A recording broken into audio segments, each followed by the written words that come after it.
ಅಂಧಕಾರವನ್ನು ಸೂರ್ಯ ನಾಶ ಮಾಡುವಂತೆ ವಿಘ್ನಗಳನ್ನು ನಾಶ ಮಾಡಿ ನೀಗು ನಮ್ಮ ಚಿಂತೆಯ. ಅಂಧಕಾರವನ್ನು ಸೂರ್ಯ ನಾಶ ಮಾಡುವಂತೆ ವಿಘ್ನಗಳನ್ನು ನಾಶ ಮಾಡಿ ನೀಗು ನಮ್ಮ ಚಿಂತೆಯ. ಕಷ್ಟಗಳನ್ನು ನುಂಗಿ ಬೇಗ ಸುಖದ ದಾರಿ ತೋರಿಸು, ನೋವು ನೀಗಿ ಬಾಳಿನಲ್ಲಿ ನೆಮ್ಮದಿಯನ್ನು ಕರುಣಿಸು. ಜಯ ಗಣೇಶ ಜಯ ಗಣೇಶ ಜಯ ಗಣೇಶ ರಕ್ಷಿಸು, ಜಯದ ಹಾದಿಯಲ್ಲಿ ಎಂದು ನಮ್ಮ ನೀನು ನಡೆಸು.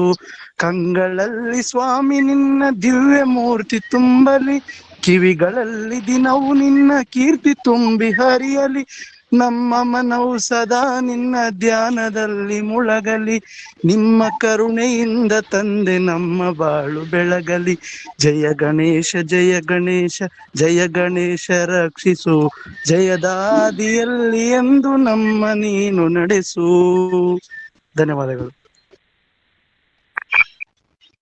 ವಿಘ್ನ ವಿನಾಯಕನನ್ನ ಸ್ಮರಿಸುತ್ತಾ ಕಾರ್ಯಕ್ರಮವನ್ನ ಪ್ರಾರ್ಥನೆಯೊಂದಿಗೆ ನೆರವೇರಿಸಿಕೊಟ್ಟಿರ್ತಕ್ಕಂತಹ ಕುಮಾರ್ ಮುರಳಿ ಇವರಿಗೆ ಧನ್ಯವಾದಗಳು ಹೇಳುತ್ತಾ ನನ್ನ ಸ್ವಾಗತ ಭಾಷಣವನ್ನು ಪ್ರಾರಂಭಿಸುತ್ತಿದ್ದೇನೆ.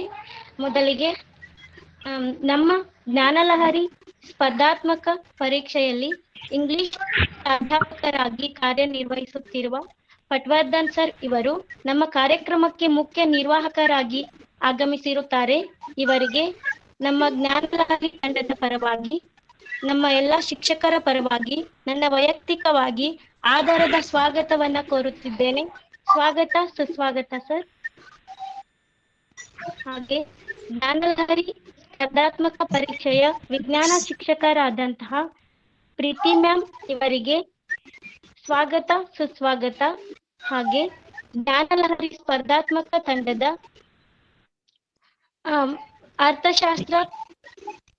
ಅರ್ಥಶಾಸ್ತ್ರ ಉಪನ್ಯಾಸಕರಾದ ಜ್ಯೋತಿ ಮ್ಯಾಮ್ ಇವರಿಗೆ ಸ್ವಾಗತ, ಸುಸ್ವಾಗತ. ಹಾಗೆ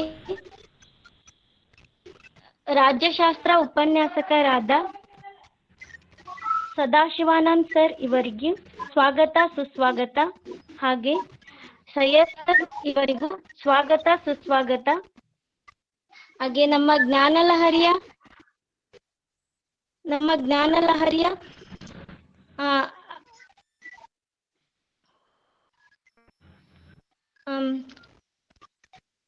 ಸಂಸ್ಥಾಪಕರಾದ ಅಚ್ಯುತ್ ನಾಯಕ್ ಸರ್ ಇವರಿಗೂ ಕೂಡ ಸ್ವಾಗತ, ಸುಸ್ವಾಗತ. ಹಾಗೆ ಎಲ್ಲ ಸ್ಪರ್ಧಾರ್ಥಿ ಬಳಗದವರಿಗೂ ಸ್ವಾಗತ, ಸುಸ್ವಾಗತವನ್ನ ಕೋರುತ್ತಾ ನನ್ನ ಸ್ವಾಗತ ಭಾಷಣವನ್ನ ಮುಗಿಸುತ್ತೇನೆ. ಧನ್ಯವಾದಗಳು ಸರ್. ಕೇಳ್ಕೊಳ್ತಾ ಇದ್ದೀನಿ.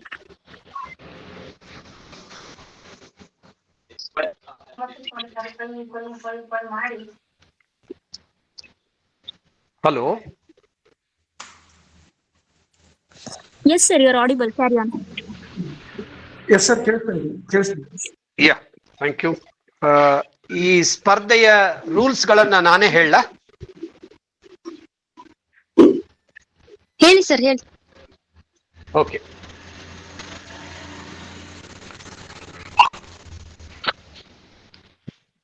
ಈ ಸಭೆಗೆ ಆಗಮಿಸಿದಂಥ ಎಲ್ಲ ಪೂಜ್ಯ ಶಿಕ್ಷಕ ವೃಂದಕ್ಕೆ ಮತ್ತು ಕನಸನ್ನು ಹೊತ್ತುಕೊಂಡು ಈ ಸಭೆಗೆ ಹಾಜರಾದಂಥ ಎಲ್ಲ ಆಕಾಂಕ್ಷಿಗಳಿಗೆ 79ನೇ ಸ್ವತಂತ್ರೋತ್ಸವದ ಹಾರ್ದಿಕ ಶುಭಾಶಯಗಳು. ಈ ಪ್ರಯುಕ್ತ ಏರ್ಪಾಡು ಮಾಡಿದಂತ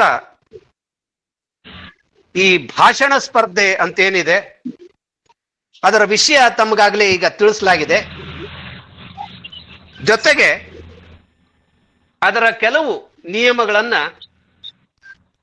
ನಿಮಗೆ ಗೊತ್ತಿದೆ, ಆದ್ರೂ ನಾನೊಂದ್ಸರಿ ಪ್ರಾರಂಭಕ್ಕೆ ನಿಮ್ ಜೊತೆಗೆ ಹಂಚಿಕೊಳ್ಳಿಕ್ಕೆ ಇಷ್ಟಪಡ್ತೀನಿ.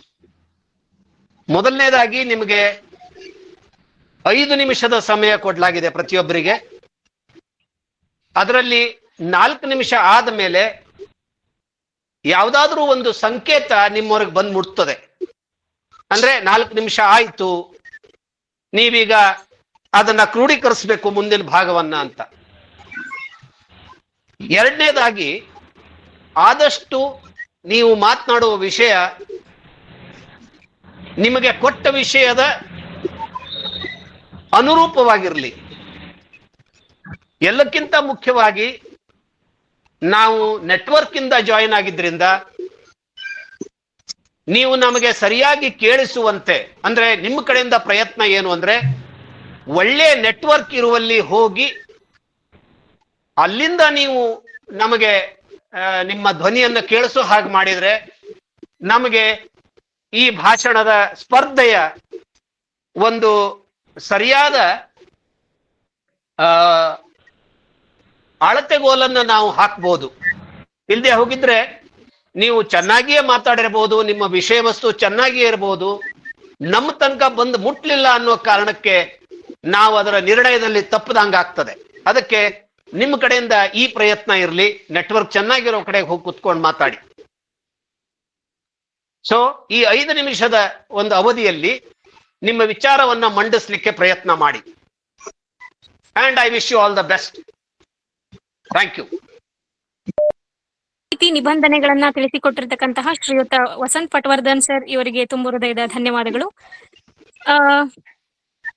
ಮುಂದಿನದಾಗಿ ರೂಲ್ಸ್ ಹೇಳ್ದಾಗೆ 4 ನಿಮಿಷ ಆದ್ಮೇಲೆ ನಮ್ಮ ಹಳೆಯ 2ನೇ ಬ್ಯಾಚ್ನ ಸ್ಪರ್ಧಾರ್ಥಿ ಕುಮಾರ್ ಪ್ರಶಾಂತ್ ಹುಲ್ಲತ್ತಿ ಅವರು ಒಂದು 2 ವಿಜಿಲ್ ಅನ್ನ ಹಾಕ್ತಾರೆ. ಆಮೇಲೆ 5 ಮಿನಿಟ್ಸ್ ಆದ್ಮೇಲೆ ಒಂದು ಲಾಂಗ್ ವಿಜಿಲ್ ಹಾಕ್ತಾರೆ. ಸೊ 2 ವಿಜಿಲ್ಸ್ ಆದ್ಮೇಲೆ ನೀವು 4 ನಿಮಿಷ ಆಯ್ತು ಅಂತ ಹೇಳಿ ಕನ್ಕ್ಲೂಷನ್ ಬರ್ಬೇಕು. ಸೊ 5 ಮಿನಿಟ್ಸ್ ಲಾಂಗ್ ವಿಜಿಲ್ ಆದ್ಮೇಲೆ ನಿಮ್ಮ ಒಂದು ಭಾಷಣವನ್ನ ಸ್ಟಾಪ್ ಮಾಡ್ಬೇಕಾಗ್ತದೆ. ಇಷ್ಟು ಇದು ಇದೆ. ಇವಾಗ ಒಬ್ಬೊಬ್ರು ಹ್ಯಾಂಡ್ ಅನ್ಮ್ಯೂಟ್ ಮಾಡಿ ನಿಮ್ಮ ಭಾಷಣವನ್ನ ಶುರು ಮಾಡ್ಕೋಬಹುದು. ಕೇಳಿಸ್ತಿದ್ಯಾಕ? ಹಾ, ಕೇಳಿಸ್ತಿದೆ ಅಮ್ಮ, ಮಾತಾಡಿ. ಎಲ್ಲರಿಗೂ ನಮಸ್ಕಾರ. ಈ ಸುಂದರ ಸಮಾರಂಭದಲ್ಲಿ ವೇದಿಕೆ ಮೇಲೆ ಆಸೀನರಾಗಿರುವಂತಹ ನನ್ನೆಲ್ಲ ಗುರುವೃಂದಕ್ಕೂ ಹಾಗೂ ನನ್ನೆಲ್ಲ ನೆಚ್ಚಿನ ಸಹಪಾಠಿಗಳಿಗೂ ಮೊದಲಿಗೆ 79ನೇ ಸ್ವಾತಂತ್ರ್ಯ ದಿನಾಚರಣೆಯ ಹಾರ್ದಿಕ ಶುಭಾಶಯಗಳು. 1947 ಆಗಸ್ಟ್ 15ರಂದು ಬ್ರಿಟಿಷ್ ಆಡಳಿತದಿಂದ ನಾವು ಮುಕ್ತಿ ಒಂದು ಸ್ವಾತಂತ್ರ್ಯವನ್ನು ಪಡೆದುಕೊಳ್ತೇವೆ. ಸ್ವಾತಂತ್ರ್ಯ ಪಡೆದ ನಂತರ ಸ್ವಾತಂತ್ರ್ಯಕ್ಕಾಗಿ ಹೋರಾಟ ಮಾಡಿದಂತಹ ಪ್ರತಿಯೊಬ್ಬ ವೀರರನ್ನು, ಅವರ ಶೌರ್ಯ ಆಗಿರ್ಬೋದು, ಸಾವಿನಲ್ಲಿ ಸಾರ್ಥಕತೆ ಮೆರೆದ ಅವರ ಕ್ಷಣಗಳನ್ನು ನೆನಪಿಸಿಕೊಳ್ಳುವುದು ನಮ್ಮೆಲ್ಲರ ಕರ್ತವ್ಯ. ಸ್ವಾತಂತ್ರ್ಯಕ್ಕಾಗಿ ಹೋರಾಟ ಮಾಡಿದಂತಹ ಪ್ರತಿಯೊಬ್ಬರನ್ನು ಸ್ಮರಿಸುತ್ತಾ ನಮ್ಮ ನಡೆ ಅಭಿವೃದ್ಧಿಯ ಭಾರತದ ಕಡೆ.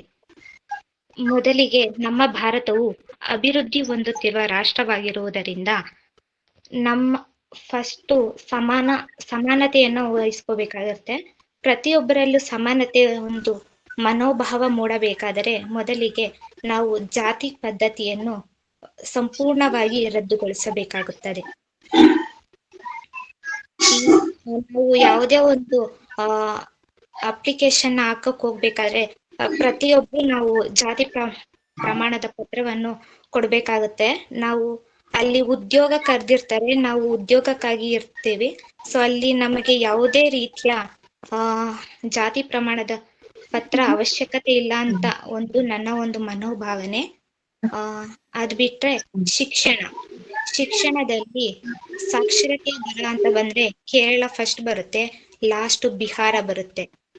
ಕೇರಳದಲ್ಲಿ ಅಳವಡಿಸಿಕೊಂಡಿರುವಂತಹ ನಿಯಮಗಳನ್ನು ಬಿಹಾರವು ಅನುಸರಿಸಿದರೆ ಅದರ ಸ್ಥಾನಕ್ಕೆ ಬಿಹಾರವು ಬರಬಹುದು, ಅಂದರೆ ಕೇರಳ ಸ್ಥಾನಕ್ಕೆ ಬಿಹಾರವು ಬರಬಹುದು ಅಂತ ಹೇಳ್ತಾ, ಮತ್ತೆ ನಾವು ಇಲ್ಲಿ ಶಿಕ್ಷಣ ಪಡೆದುಕೊಂಡು ನಾವು ವಿದೇಶವನ್ನು ಅಭಿವೃದ್ಧಿ ಮಾಡುವುದಕ್ಕಿಂತ ನಮ್ಮ ದೇಶದಲ್ಲೇ ಓದಿ ನಮ್ಮ ದೇಶವನ್ನು ಅಭಿವೃದ್ಧಿ ಮಾಡುವುದು ನಮ್ಮೆಲ್ಲರ ಒಂದು ಕರ್ತವ್ಯವಾಗಿದೆ.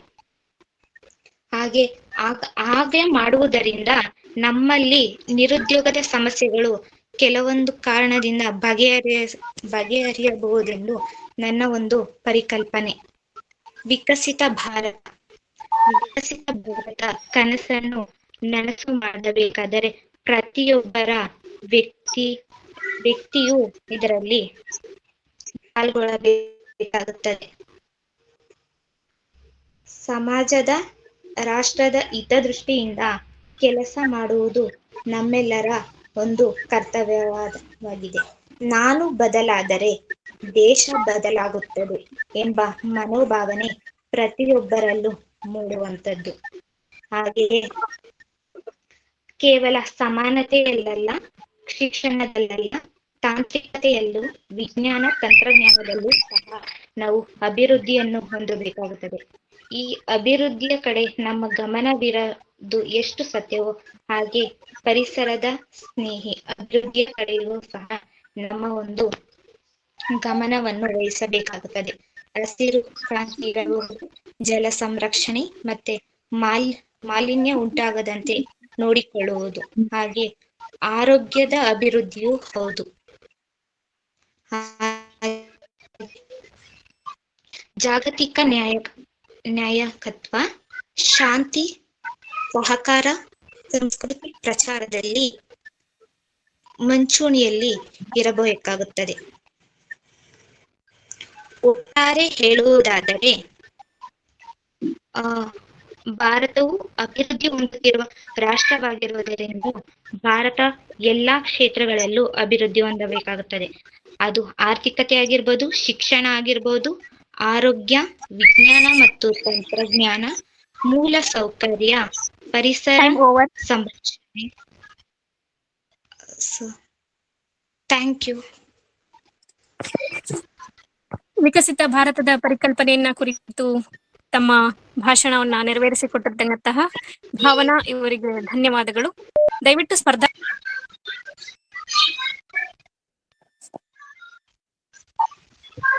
ದ್ಯಾಮಣ್ಣ ಅವರಿದ್ರೆ ಮಾತಾಡ್ಬೋದು.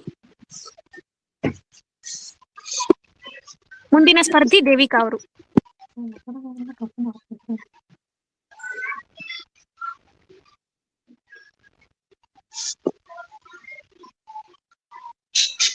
ದ್ಯಾಮಣ್ಣ ಇದ್ದೀರಾ?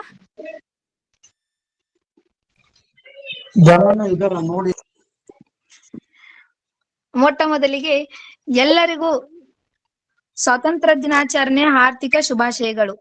ಇಲ್ಲಿ ನೆರೆದಿರತಕ್ಕಂತ, ಇಲ್ಲಿ ವೇದಿಕೆಯ ಮೇಲೆ ಆಸೀನರಾಗಿರತಕ್ಕಂತ ಪಟವರ್ಧನ್ ಸರ್ ಇವರಿಗೂ ಮತ್ತು ನಮ್ಮ ಜ್ಞಾನ ಲಹರಿಯ ಅಚ್ಯುತ್ ಸರ್ ಇವರನ್ನು ನಾನು ನೆನೆಯುತ್ತಾ ಇವತ್ತು ನಾನು ಭಾರತವು ವಿಕಾಸದತ್ತ ಹೇಗೆ ಸಾಗುತ್ತದೆ ಮತ್ತೆ ಅದು ಭಾರತ ಯಾವ ರೀತಿ ವಿಕಾಸದತ್ತ ಸಾಗ್ತದೆ ಅನ್ನೋದನ್ನ ನಮ್ಮ ದೃಷ್ಟಿಕೋನವನ್ನ ತಿಳಿಸಿ ಅಂತ ಹೇಳಿದ್ರು. ಸೊ ಆ ದೃಷ್ಟಿಕೋನವನ್ನ ಯಾವ ರೀತಿ ನಮ್ಮ ಭಾರತ ನಾವ್ ಯಾವ ರೀತಿ ನಡ್ಕೊಂಡ್ರೆ ನಮ್ಮ ಭಾರತ ತನ್ನ ವಿಕಾಸದತ್ತ ಸಾಗುತ್ತದೆ ಎಂಬುದು ನನ್ನ ಆಶೆಯನ್ನ ಅಥವಾ ನನ್ನ ಒಂದೆರಡು ಮಾತುಗಳನ್ನ ನಿಮ್ಮ ಮುಂದೆ ಹಂಚಿಕೊಳ್ಳಲು ಇಷ್ಟಪಡುತ್ತಿದ್ದೇನೆ. ನೂರಾರು ಜನರ ಹೋರಾಟದಿಂದ ಹಾರಿತು ನಮ್ಮ ಬಾವುಟ, ನೂರಾರು ಜನರ ಹೋರಾಟದಿಂದ ಹಾರಿತು ನಮ್ಮ ಸ್ವತಂತ್ರದ ಬಾವುಟ. ಆ ಬಾವುಟವನ್ನು ನೋಡಿದರ ಜಗತ್ತೆಲ್ಲ ಎನ್ನುತ್ತೆ ಇದು ಭಾರತ ಭಾರತ ಭಾರತ ಎಂದು. ಅಂತಹ ನಮ್ಮ ಭಾರತ ಭೂಮಿಯು ಯಾವಾಗಿಂದಲೂ ನಮ್ಮ ಭಾರತ ಭೂಮಿ ವೇದ ಕಾಲದಿಂದಲೂ ನಮ್ಮ ಭಾರತವು ಯಾವಾಗೂ ಕೂಡ ವಿಕಸನದತ್ತ ಬರ್ತಾ ಇತ್ತು. ಅವಾಗ ನರಬರಕ ಏನಾಗ್ತಂತಂದ್ರ ಭಾರತದೊಳಗ ಫ್ರೆಂಚರು, ಬ್ರಿಟಿಷರು, ಪೋರ್ಚುಗೀಸರು, ಡಚ್ಚರು ಇವರೆಲ್ಲ ಬಂದು ನಮ್ಮ ಭಾರತ ದೇಶದಲ್ಲಿ ಇರುವಂತ ಚಿನ್ನ ಮುತ್ತ ಹರಳುಗಳನ್ನ ಎಲ್ಲ ಏನ್ ಮಾಡ್ರು, ದೋಚ್ಕೊಂಡು ಹೋದ್ರು. ಯಾಕಪ್ಪ ಅಂತಂದ್ರ ನಮ್ಮ ಭಾರತ ದೇಶದಲ್ಲಿ ಏನಾಗಿತ್ತು ಅಂದ್ರೆ ಶಿಕ್ಷಣದ ಕೊರತೆ ಇತ್ತು. ಶಿಕ್ಷಣದ ಕೊರತೆ ಇದ್ದಾಗ ಅವಾಗ ಏನಾಗಿತ್ತಪ್ಪ ಅಂತಂದ್ರ ನಮ್ಮ ಭಾರತ ದೇಶವು ಶಿಕ್ಷಣದ ಕೊರತೆ ಆದಾಗ ಇವರಿಗೆ ಯಾವ ರೀತಿ ಇನ್ನೊಂದು ಸಮಾನತೆ ಅನ್ನೋದನ್ನೇ ಇರಲಿಲ್ಲ. ಉದಾಹರಣೆ ನಿಮಗೆ ಹೇಳ್ಬೇಕಂದ್ರ ಇವತ್ತೇ ನಮ್ಮ ಸಂಗೊಳ್ಳಿ ರಾಯಣ್ಣನವರ ಹುಟ್ಟು ಹಬ್ಬ ಇದೆ. ಸಂಗೊಳ್ಳಿ ರಾಯಣ್ಣನವ್ರನ್ನ ಹಿಡಿದು ಕೊಟ್ಟವ್ರಂದ್ರೆ ನಮ್ಮ ಕಡೆದವ್ರ. ಯಾಕ ಅಂತ ಸ್ವತಂತ್ರ ಹೋರಾಟಗಾರರನ್ನ ನಮ್ಮಲ್ಲಿಯೇ ಹಿಡಿದು ಕೊಟ್ಟಂತಹ ಮಹಾನ್, ಅವರಿಗೆ ಏನನ್ಬೇಕನ್ನೋದೇ ಅರ್ಥ ಆಗಲ್ಲ. ಮಹಾನ್ ವ್ಯಕ್ತಿಗಳನ್ನ ಹಿಡಿದು ಕೊಟ್ಟಂತಹ ನಮ್ಮಲ್ಲಿನ ಶತ್ರುಗಳೇ ಅವರನ್ನ ಹಿಡಿದು ಕೊಟ್ಟಿದ್ರು. ಅವಾಗ ನಮ್ಮ ಭಾರತ ದೇಶ ಅವಾಗ ಅಭಿವೃದ್ಧಿ ಹೊಂದಿದ ದೇಶ ಆಗ್ತಿತ್ತು. ಆದ್ರ ಏನಾಗ್ತಂತಂದ್ರ ಅಂತಹ ಎಷ್ಟೋ ಜನರನ್ನ ಅಭಿವೃದ್ಧಿ ಹೊಂದುತ್ತಿರುವ ಭಾರತ ಆಗೋಕ ಅಂತವ್ರನ್ನ ಎಷ್ಟೋ ಜನ ಕಾರಣ ಆಗ್ಯಾರ. ಈಗ ನೋಡ್ರಿ, ನಮ್ಮ ಸ್ವಾಮಿ ವಿವೇಕಾನಂದರು ಕೂಡ ನಮ್ಮ ಭಾರತ ದೇಶದ ಬಗ್ಗೆ ಎಷ್ಟೋ ಕಡೆಗೆ ಭಾಷಣಗಳನ್ನ ಮಾಡಿದ್ದಾರೆ. ಹೆಂಗಂದ್ರ ಕೊಲಂಬರ್ದಿಂದ ಎಲ್ಮೋರಾಕ್ ಹೋಗು ಮುಂದನು ಪ್ರತಿ ಒಂದೊಂದು ಪ್ರಶ್ನೆಗೂ ಪ್ರತಿ ಒಂದೊಂದು ಉತ್ತರ ಕೊಡಕೊಂತನ ಅವರು ಭಾಷಣ ಮಾಡ್ತಿದ್ರಂತ. ಅವಾಗ ಪ್ರತಿ ಒಂದೊಂದು ಶಬ್ದದೊಳಗೂ ನಮ್ಮ ಭಾರತ ಅನ್ನುವಂತ ಮಾತುಗಳನ್ನ ಅವ್ರು ಹೇಳ್ತಿದ್ರು. ಭಾರತ ಯಾ ಭೂಮಿ ಅನ್ನೋದಂತ ಅವ್ರು ಹೇಳ್ತಿದ್ರಂತ. ಒಂದು ದಿನ ಹಂಗ ಏನಾಗ್ತಂತಂದ್ರ, ಇಲ್ಲಿ ರಾಮಕೃಷ್ಣ ಪರಮಹಂಸರಲ್ಲಿ ಅಂದ್ರೆ ರಾಮಕೃಷ್ಣ ಆಶ್ರಮ ಇದೆಯಲ್ಲ, ಅಲ್ಲಿ ರಂಗನಾಥ ಸ್ವಾಮೀಜಿ ಏನ್ ಮಾಡ್ತಿದ್ರಂತಂದ್ರ ಎಲ್ಲರಿಗೂ ದೀಕ್ಷೆ ಕೊಡ್ತಿದ್ರಂತ. ದೀಕ್ಷೆ ಕೊಟ್ಟಾಗ ಏನಾಗ್ತಿತ್ತಂತಂದ್ರ ಅಲ್ಲಿ ಪ್ರತಿ ಒಬ್ರು ದೀಕ್ಷೆ ಕೊಟ್ಟಾಗ ಅವ್ರು ಏನ್ ಕೇಳ್ತಿರಂತಂದ್ರ, ನೀನು ಕೊಲಂಬರ್ ಮತ್ತೆ ಎಲ್ಮೋರ ಓದಿ ಏನಪ್ಪಾ ಅಂತ ಕೇಳ್ತಿರಂತ. ಯಾಕಂತಂದ್ರ ಅಲ್ಲಿ ಅವ್ರ ಅದ್ರ ಬಗ್ಗೆ ತಿಳ್ಕೊಂಡ್ರಾಗ ಅವ್ರಿಗೆ ದೀಕ್ಷೆ ಕೊಡಾಕ್ ಬರ್ತಿತ್ತಂತ. ಹಂಗ ನಮ್ಮ ಭಾರತ ಭೂಮಿ ಯಾವ ತರ ವಿಕಾಸ ಹೊಂದ್ಬೇಕಂತ ತಿಳ್ಕೊಂಡಾಗನ ನಾವ ಏನಾಗ್ಬೇಕಂತಂದ್ರ ರಾಜಕೀಯ ವ್ಯಕ್ತಿಗಳಾಗಲಿ, ಆಮೇಲೆ ನಮ್ಮ ದೇಶದ ಅಭಿವೃದ್ಧಿ ಹೊಂದ್ಬೇಕಾದ್ರ ಮೊದಲ ರಾಜಕೀಯ ವ್ಯಕ್ತಿ, ಈಗ ಪ್ರಧಾನ ಮಂತ್ರಿ ಆಗಿರಲಿ, ರಾಷ್ಟ್ರಪತಿಗಳಾಗಿರಲಿ, ಯಾವ ರೀತಿ ಮತ್ತೆ ಮುಖ್ಯಮಂತ್ರಿ ಆಗಿರಲಿ, ನಮಗ್ ಯಾವ ರೀತಿ ಬೇಕೋ ಆ ರೀತಿ ಅವರ ಶಿಕ್ಷಣವನ್ನು ನಾವು ಕೇಳಿ ಅವ್ರನ್ನ ಆರಿಸಿದಾಗ ಏನಾಗ್ತೈತಂದ್ರ ಅಲ್ಲಿ ಮೇನ್ ನಮ್ಮ ಭಾರತ ದೇಶ ವಿಕಸನ ಆಗಾಕ ಪ್ರಯತ್ನ ಪಡ್ತೈತಿ. ಯಾಕಂದ್ರ ಆರ್ಮಿ ವ್ಯಕ್ತಿಗಳಂತೂ ತುಂಬಾ 100% ಅವ್ರ ಏನ್ ಮಾಡ್ತಾರಪ್ಪ ಅಂತಂದ್ರ ಅವರ ಪ್ರಯತ್ನವನ್ನ ಅವ್ರು ಹಾಕ್ತಿರ್ತಾರ. ಇಷ್ಟೆಲ್ಲ ನಾನು ಹೇಳ್ತೀನಂದ್ರ ಇನ್ನೂ ತುಂಬಾ ನಾನ್ ನಿಮ್ಗೆ ಹೇಳ್ಬೇಕಿತ್ತ, ಆದ್ರ ಸಮಯದ ಅಭಾವದಿಂದ ಏನಾಗೈತಪ್ಪ ಅಂತಂದ್ರ ನನಗ ತುಂಬಾ ಟೈಮ್ ಇನ್ನು ಹಿಡ್ಸುತ್ತ. ಬಟ್ ಇಷ್ಟೆಲ್ಲ ಅವಕಾಶ ಮಾಡಿ ಕೊಟ್ಟಂತಹ ನಮ್ಮ ಅಚ್ಯುತ್ ಸರ್ ಇವರಿಗೂ, ಪಟವರ್ಧನ್ ಸರ್ ಇವರಿಗೂ, ಜ್ಯೋತಿ ಮೇಡಮ್ ಇವರಿಗೂ, ಪ್ರೀತಿ ಮೇಡಮ್ ಇವರಿಗೂ, ಇಲ್ಲಿ ಇರ್ತಕ್ಕಂತ ಎಲ್ಲ ನನ್ನ ಸಹೋದರ ಸಹೋದರಿಯರಿಗೂ ತುಂಬು ಹೃದಯದ ಧನ್ಯವಾದಗಳು. Thank you so much. Devika ಇವರಿಗೆ ಧನ್ಯವಾದಗಳು. ಮಾತಾಡಿ, ಕೇಳಿಸ್ತಿದೆ. ಎಲ್ಲರಿಗೂ ನಮಸ್ಕಾರಗಳು. ವಿಕಸಿತ ಭಾರತಕ್ಕೆ ನನ್ನ ದೃಷ್ಟಿಕೋನ. ಆತ್ಮೀಯರೇ, ವಿಕಸಿತ ಭಾರತ ಎಂದರೆ 2047ರ ಹೊತ್ತಿಗೆ ಭಾರತವನ್ನು ಅಭಿವೃದ್ಧಿ ಹೊಂದಿದ ರಾಷ್ಟ್ರವನ್ನಾಗಿ ನೋಡುವ ಒಂದು ಸಂಕಲ್ಪ. ಇಂದು ನಾವು ಭಾರತವು ಸಾಕಷ್ಟು ಕ್ಷೇತ್ರಗಳಲ್ಲಿ ಅಭಿವೃದ್ಧಿ ಹೊಂದುತ್ತಿದೆ. ಆದರೆ ಹೊಂದಬೇಕಾದರೆ ಕೆಲವು ನಿಯಮಗಳನ್ನು ಅನುಸರಿಸಬೇಕಾಗುತ್ತದೆ. ಅವುಗಳೆಂದರೆ ನ್ಯಾಯಯುತವಾದ ಸದೃಢ ಸಮಾಜ ನಿರ್ಮಾಣ ಮತ್ತು ಕೆಲವು ಸರ್ಕಾರದ ಅಂಶಗಳನ್ನು ಆಧಾರವಾಗಿಟ್ಟುಕೊಂಡು ಕೃಷಿ ಸಬಲೀಕರಣ ಮತ್ತು ಯುವ ಸಬಲೀಕರಣ, ಮಹಿಳಾ ಸಬಲೀಕರಣ ಇನ್ನು ಮುಂತಾದ ಅಂಶಗಳನ್ನ ಇಟ್ಟುಕೊಂಡು ಈ ವಿಕಸಿತ ಭಾರತಕ್ಕೆ ನಾವು ದೊಡ್ಡ ಸ್ತಂಭಗಳಾಗಿ ನಿಲ್ಲಬೇಕು. ವಿಕಸಿತ ಭಾರತಕ್ಕೆ ಇನ್ನೂ ಒಂದು ಉದಾಹರಣೆ ಹೇಳುವುದಾದರೆ, ಶಿಕ್ಷಣದ ಮೌಲ್ಯ. ಪ್ರಸ್ತುತ ಸಮಾಜದಲ್ಲಿ ಶಿಕ್ಷಣವು ಅತಿ ವೇಗವಾಗಿ ಬೆಳೆಯುವಂತ ಕ್ಷೇತ್ರ. ಈ ಕ್ಷೇತ್ರದಲ್ಲಿ ಶಿಕ್ಷಣ ಸರಿಯಾದ ರೀತಿಯಲ್ಲಿ ನಮಗೆಲ್ಲ ಸಿಕ್ಕರೆ ಅದು ವಿಕಸಿತ ಭಾರತಕ್ಕೆ ಬಹುದೊಡ್ಡ ನಾಂದಿಯಾಗುತ್ತದೆ. ಮತ್ತು ಇನ್ನೊಂದು ಕೃಷಿ ಕ್ಷೇತ್ರ. ಕೃಷಿ ಕ್ಷೇತ್ರದಲ್ಲಿ ಆಧುನಿಕ ಕೃಷಿ ತಂತ್ರಜ್ಞಾನ ಮತ್ತು ಇನ್ನು ಮುಂತಾದ ಅಂಶಗಳನ್ನು ಪರಿಗಣಿಸಿ ಇವತ್ತಿರುವಂತಹ ಕೃಷಿ ಆಧುನಿಕತೆ ಮತ್ತು ಬೇರೆ ಬೇರೆ ಎಲ್ಲ ಅಂಶಗಳನ್ನು ಆಧಾರವಿಟ್ಟುಕೊಂಡು ಕೃಷಿ ಈ ವಿಕಸಿತ ಭಾರತಕ್ಕೆ ನಾವೆಲ್ಲರೂ ಮುನ್ನುಗ್ಗಬೇಕು. ತಂತ್ರಜ್ಞಾನ ಕ್ಷೇತ್ರದಲ್ಲಿ ಭಾರತವು ಇವತ್ತು ಸಾಕಷ್ಟು ಮುಂದುವರೆದಿದೆ. ಆದರೆ ಇನ್ನೂ ಸಹ ಸಾಕಷ್ಟು ITBT ಇದೆಲ್ಲವೂ ಸಹ ಮುಂದುವರಿಬೇಕಾದರೆ ಇಂಡಸ್ಟ್ರಿಯಲ್ ಮತ್ತು ಕೈಗಾರಿಕಾ ಅಭಿವೃದ್ಧಿಗಳು ಬೇಕಾಗುತ್ತದೆ. ಇವು ಬೇಕೆಂದರೆ ನಾವು ಮೂಲ ಸೌಕರ್ಯಗಳ ಅಭಿವೃದ್ಧಿ ಅಂದರೆ ರಸ್ತೆ, ರೈಲ್ವೆ ಇನ್ನು ಮುಂತಾದ ಇನ್ಫ್ರಾಸ್ಟ್ರಕ್ಚರ್ಗಳನ್ನು ಡೆವಲಪ್ ಮಾಡಬೇಕು. ಇದು ವಿಕಸಿತ ಭಾರತಕ್ಕೆ ಬಹುದೊಡ್ಡ ಕಾರಣವಾಗುತ್ತದೆ ಮತ್ತು ಆರ್ಥಿಕ ಬೆಳವಣಿಗೆಯೂ ಸಹ ಸಾಕಷ್ಟು ಕಾರಣವಾಗುತ್ತದೆ. ಇಷ್ಟು ಹೇಳುತ್ತಾ ವಿಕಸಿತ ಭಾರತದ ನನ್ನ ಭಾಷಣವನ್ನು ಮುಗಿಸುತ್ತೇನೆ. Thank you.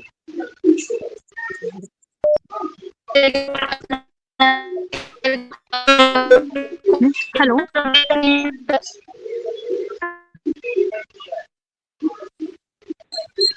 ಜ್ಯೋತಿ, ನಿಮ್ ವಾಯ್ಸ್ ಬ್ರೇಕ್ ಆಗ್ತಿದೆಯಮ್ಮ.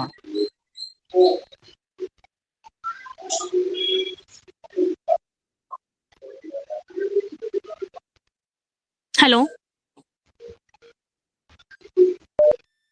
ಹಾಗೂ ನನ್ನ ಗುರುವೃಂದಕ್ಕೂ ಹಾಗೂ ನನ್ನ ಸಹಪಾಠಿಗಳಿಗೂ ಕೂಡ ಇವತ್ತು 79ನೆಯ ಸ್ವತಂತ್ರ ದಿನಾಚರಣೆಯ ಶುಭಾಶಯಗಳನ್ನ ತಿಳಿಸುತ್ತಾ ನಾನು ಈಗ ಏನಪ್ಪಾ ಅಂತಂದ್ರೆ ವಿಕಸಿತ ಭಾರತದ ಕುರಿತು ಒಂದಿಷ್ಟು ವಿಷಯಗಳನ್ನ ನಿಮಗೆ ಹೇಳಲಿಕ್ಕೆ ಇಷ್ಟಪಡುತ್ತೇನೆ.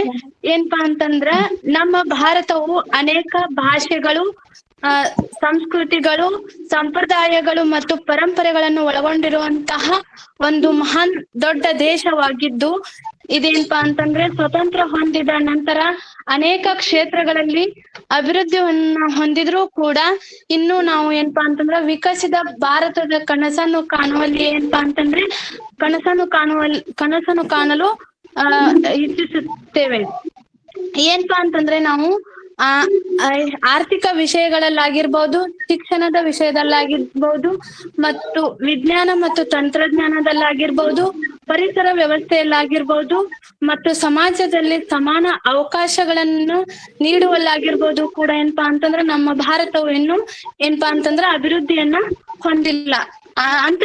ಅಂದ್ರ ಆರ್ಥಿಕ ವಿಷಯಗಳಲ್ಲಿ ಅಂತಂದ್ರೆ ಏನಪ್ಪಾ ಅಂತಂದ್ರೆ ನಾವು ಬಡತನ, ನಿರುದ್ಯೋಗ ಮತ್ತ ಮೂಲ ಸೌಕರ್ಯಗಳನ್ನ ಏನಪ್ಪಾ ಅಂತಂದ್ರ ಒದಗಿಸುವಲ್ಲಿ ನಮ್ಮ ಸರ್ಕಾರಗಳು ಏನಪ್ಪಾ ಅಂತಂದ್ರ ಹಿಂದುಳಿದುಕೊಂಡಿವೆ. ಮತ್ತೇನಪ್ಪಾ ಅಂತಂದ್ರ ನಮ್ಮ ಭಾರತವು ಬಡವರು ಮತ್ತು ಶ್ರೀಮಂತರಿಗೆ ಏನಪ್ಪಾ ಅಂತಂದ್ರ ಒಂದೇ ರೀತಿಯಾಗಿ ಮೂಲಭೂತ ಸೌಕರ್ಯಗಳನ್ನ ಒದಗಿಸಿಲ್ಲ. ಅದಕ್ಕೋಸ್ಕರ ಏನಪ್ಪಾ ಅಂತಂದ್ರ ನಮ್ಮ ಭಾರತವು ಇನ್ನು ಹಿಂದುಳಿದಿದೆ. ಶಿಕ್ಷಣದಲ್ಲಿ ಅಂತಂದ್ರೆ ಶಿಕ್ಷಣವು ಏನಪ್ಪಾ ಅಂತಂದ್ರ ಬಡವರಿಗಾಗಿರ್ಬೋದು ಮತ್ತು ಶ್ರೀಮಂತರಿಗಾಗಿರ್ಬೋದು ಮತ್ತು ನಗರ ಮತ್ತು ಗ್ರಾಮಗಳಲ್ಲಿ ಒಂದೇ ರೀತಿಯಾದ ಶಿಕ್ಷಣವನ್ನ ನೀಡದೆ ಇಲ್ಲದ್ರಿಂದ ನಮ್ಮ ಭಾರತ ಏನಾಗಿಲ್ಲ ಇನ್ನು ವಿಕಾಸದತ್ತ ಹೋಗಲು ಸಾಧ್ಯವಾಗಿಲ್ಲ ಅಂತ ಹೇಳ್ಬೋದು. ಮತ್ತೇನಪ್ಪಾ ಅಂತಂದ್ರೆ ವಿಜ್ಞಾನ ಮತ್ತು ತಂತ್ರಜ್ಞಾನಗಳಲ್ಲಿ ಕೇವಲ ನಗರಗಳಲ್ಲಿ ವಿದ್ಯಾಭ್ಯಾಸ ಮಾಡಿದಂತಹ ವಿಜ್ಞಾನಿಗಳಿಗೆ ಮಾತ್ರ ಅವಕಾಶಗಳನ್ನ ಒದಗಿಸುವುದರಿಂದ ಮತ್ತ ಗ್ರಾಮಗಳಲ್ಲಿರುವಂತಹ ವಿದ್ಯಾರ್ಥಿಗಳಿಗೆ ನಾವು ಸರಿಯಾದಂತಹ ವಿದ್ಯಾಭ್ಯಾಸವನ್ನು ನೀಡದೆ ವಿಜ್ಞಾನ ಮತ್ತು ತಂತ್ರಜ್ಞಾನದಲ್ಲಿ ಮುಂದುವರಿಯಲು ಅವಕಾಶಗಳನ್ನ ಒದಗಿಸಿಲ್ಲ. ಅದಕ್ಕೋಸ್ಕರ ಏನಪ್ಪಾ ಅಂತಂದ್ರೆ ನಮ್ಮ ಭಾರತ ಇನ್ನು ವಿಕಾಸದ ದಾರಿಯತ್ತ ಹೋಗಲು ಸಾಧ್ಯವಾಗಿಲ್ಲ. ಮತ್ತೇನಪ್ಪಾ ಅಂತಂದ್ರ ವಿಜ್ಞಾನ ಮತ್ತು ತಂತ್ರಜ್ಞಾನ ಮತ್ತ ಪರಿಸರ ವ್ಯವಸ್ಥೆ ನಮ್ಮ ಭಾರತದಲ್ಲಿ ಏನಪ್ಪಾ ಅಂತಂದ್ರ ಪರಿಸರ ವ್ಯವಸ್ಥೆಯು ಇದೆ. ಆದ್ರೆ ಏನಪ್ಪಾ ಅಂತಂದ್ರ ಅದನ್ನ ನಾವು ಸರಿಯಾಗಿ ಸ್ವಚ್ಛತೆಯಿಂದ ಇಟ್ಟುಕೊಳ್ಳಲು ನಾವು ವಿಫಲರಾಗಿದ್ದೇವೆ. ಅದಕ್ಕೋಸ್ಕರ ನಾವು ಪರಿಸರ ವ್ಯವಸ್ಥೆಯನ್ನ ತುಂಬಾ ಚೆನ್ನಾಗಿ ಇಟ್ಟುಕೊಳ್ಳಬೇಕೆಂದು ನಾನು ಈ ಸಮಯದಲ್ಲಿ ಹೇಳಕ್ ಇಷ್ಟಪಡ್ತೀನಿ. ಮತ್ತೇನಪ್ಪಾ ಅಂತಂದ್ರೆ ಅಂತಿಮವಾಗಿ ನಾ ಹೇಳುವುದಾದ್ರೆ ಭಾರತೀಯರಾದ ನಾವು ಎಲ್ಲರೂ ಕೂಡ ಮತ್ತ ರಾಜಕೀಯ ವ್ಯಕ್ತಿಗಳು, ವಿಜ್ಞಾನಿಗಳು ಮತ್ತು ತಂತ್ರಜ್ಞಾನಿಗಳು ಏನಪ್ಪಾ ಅಂತಂದ್ರೆ ತಮ್ಮ ಪರಿಶ್ರಮದಿಂದ ನಮ್ಮ ಭಾರತದ ವಿಕಾಸವನ್ನು ಮಾಡಲು ಒಂದುಗೂಡನ್ನ ಎಂದು ಹೇಳುತ್ತಾ ನನ್ನ ಚಿಕ್ಕ ಭಾಷಣಕ್ಕೆ ಚೊಕ್ಕ ವಿರಾಮವನ್ನ ಹೇಳುತ್ತೇನೆ. ಜೈ ಹಿಂದ್, ಜೈ ಕರ್ನಾಟಕ ಮಾತೆ. ಜ್ಯೋತಿ ಇವರಿಗೆ ಧನ್ಯವಾದ. ಮುಂದಿನ ತಯಾರಿ ನಾಗರಾಜ್ ಅವರು ಸಿದ್ಧತೆಯಲ್ಲಿರ್ಬೇಕು. ಎಲ್ಲರಿಗೂ ನಮಸ್ಕಾರಗಳು. ನನ್ನ ಹೆಸರು ಮೊಹಮ್ಮದ್ ಇಕ್ರಾ ಅಂತ. ಮೊದಲಿಗೆ ಎಲ್ಲರಿಗೂ 79ನೇ ಸ್ವಾತಂತ್ರ್ಯೋತ್ಸವದ ಆರ್ಥಿಕ ಶುಭಾಶಯಗಳನ್ನು ತಿಳಿಸುತ್ತಾ ಗಣ್ಯರಿಗೂ ಮತ್ತು ನಮ್ಮ ಎಲ್ಲಾ ಸ್ನೇಹಿತರಿಗೂ ನನಗೆ ಒಂದು ಅವಕಾಶ ಮಾಡಿಕೊಟ್ಟದಕ್ಕೆ ನಾನು ಇವತ್ತು ಮಾತನಾಡುವ ವಿಷಯ ಏನೆಂದರೆ, ನಮ್ಮ ಭಾರತ ಪ್ರಸ್ತುತದಲ್ಲಿ ವಿಕಸಿತ ಹೇಗೆ ಆಗುತ್ತಿದೆ ಎನ್ನುವುದನ್ನು ಕುರಿತು ನಾನು ನನ್ನ ಒಂದು ಅಭಿಪ್ರಾಯಗಳನ್ನು ಹೇಳಲು ಇಚ್ಛಿಸುತ್ತೇನೆ. ನಮಗೆಲ್ಲ ಗೊತ್ತಿರದಂತೆ 1947 ಆಗಸ್ಟ್ 12ರಂದು ಭಾರತ ಸ್ವತಂತ್ರವಾಯಿತು. ತದನಂತರದಲ್ಲಿ ಹಲವಾರು ಕ್ರಮಗಳು ಸರ್ಕಾರದಿಂದ ಕೈಗೊಳ್ಳಲಾಯಿತು. ಆನಂತರದಲ್ಲಿ ಕೂಡ ಕೆಲವೊಂದು ಸಮಸ್ಯೆಗಳನ್ನು ಎದುರಿಸಿ ಭಾರತ ಇವಾಗ ಅಭಿವೃದ್ಧಿಶೀಲ ರಾಷ್ಟ್ರದೊಂದಿಗೆ ಪೈಪೋಟಿಯನ್ನು ಮಾಡುತ್ತಿರುವ ಸಂಗತಿ ನಮ್ಗೆ ಒಂದು ಸಂತೋಷದ ವಿಷಯವಾಗಿರುತ್ತದೆ. ಹೀಗೆ ನಾವು ಪ್ರಗತಿ ಸಾಧಿಸುತ್ತಿರುವಕ್ಕೆ ಪ್ರಮುಖ ಕಾರಣ ನಮ್ಮ ಒಂದು ಕೈಗಾರಿಕಾ ನೀತಿಗಳಲ್ಲಾಗಲಿ ಮತ್ತು ನಾವು ಡಿಜಿಟಲೈಸೇಷನ್ ಮಾಡಿರುವ ನೀತಿಗಳಲ್ಲಾಗ್ಲಿ ಅದು ಪ್ರಮುಖ ಕಾರಣಗಳಾಗಿರುತ್ತವೆ. ನಾವು ಮೊದಲಿಗೆ ಆರ್ಥಿಕ ಸ್ಥಿತಿಯಲ್ಲಿ ನೋಡಿದ್ರೆ ವಿಕಸಿತ ಭಾರತದಲ್ಲಿ ಹೇಗೆ ಪ್ರಗತಿ ಸಾಧಿಸಬಹುದೆಂದ್ರೆ ಆ ಇವಾಗ ಆರ್ಥಿಕ ಸಮಾನತೆಯು ಇದೇ ಇಲ್ಲ ಅಂತಿಲ್ಲ, ಆದ್ರೆ ಅಷ್ಟ ಮಟ್ಟಿಗೆ ಇಲ್ಲ. ಸಣ್ಣ ಕೈಗಾರಿಕೆ ಮತ್ತು ಮಧ್ಯಮ ಕೈಗಾರಿಕೆಗಳು ಇನ್ನ ಕೆಲವೊಂದು ಸಮಸ್ಯೆಗಳಲ್ಲಿ ಒಳಗೊಂಡಿವೆ. ಆ ಅದಕ್ಕೆ ಬೆಳೆಗೆ ಬರುವಂತ ಸಾಲ ಆಗಲಿ, ಆಮೇಲೆ ಕೆಲವೊಂದು ತಂತ್ರಜ್ಞಾನದ ಕೊರತೆಯಿಂದ ಇದು ಸಮಸ್ಯೆಗಳನ್ನು ಒಳಗೊಂಡಿದೆ. ಈ ಸಮಸ್ಯೆಗಳನ್ನು ನಾವು ಪರಿಹರಿಸಿ ಮುಂದಿನ ಒಂದು ದಿನಗಳಲ್ಲಿ ವಿಕಸಿತವಾಗಬಹುದೆಂದು ನನ್ನ ಒಂದು ಅಭಿಪ್ರಾಯ ಆಗಿರುತ್ತದೆ. ಆಮೇಲೆ ಶಿಕ್ಷಣ, ಒಂದು ದೇಶ ಪ್ರಗತಿ ಸಾಧಿಸಬೇಕಂದ್ರೆ ಶಿಕ್ಷಣ ಅತಿ ಪ್ರಮುಖವಾಗಿರುತ್ತದೆ. ಶಿಕ್ಷಣ ಇಲ್ಲದಿದ್ದರೆ ದೇಶ ಪ್ರಗತಿಯ ಸಾಧಿಸಲು ಸಾಧ್ಯ ಆಗುವುದಿಲ್ಲ. ಹಾಗಾಗಿ ನಾವು 2020ರಲ್ಲಿ ಜಾರಿಗೆ ತಂದ NEP ನೀತಿ ಏನಿತ್ತು, ಅದರ ಅಡಿಯಲ್ಲಿ ನಾವು ಒಂದು ಶಿಕ್ಷಣದಲ್ಲಿ ಅಭಿವೃದ್ಧಿ ಕಂಡಿದ್ದೇವೆ. ಹಾಗೆ ನಾವು ಇನ್ನ ಏನು ಮಾಡ್ಬೇಕಂದ್ರೆ ಶಿಕ್ಷಣದಲ್ಲಿ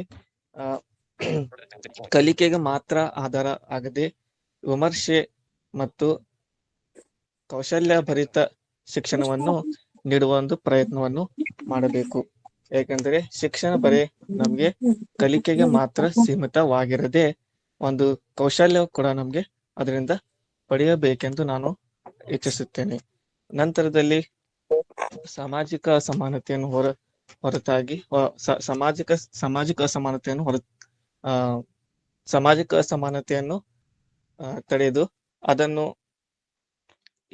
ಎಲ್ಲರಿಗೂ ಸಿಗುವಂತೆ ಸಮಾನತೆಯನ್ನು ಮಾಡಬೇಕು.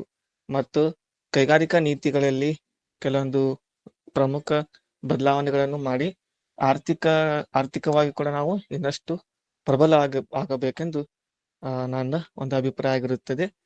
ಆಮೇಲೆ ನಾವು ರಾಜಕೀಯವಾಗಿ ಕೂಡ ಪ್ರಗತಿಯನ್ನು ಸಾಧಿಸುತ್ತಾ ಬಂದಿದ್ದೇವೆ.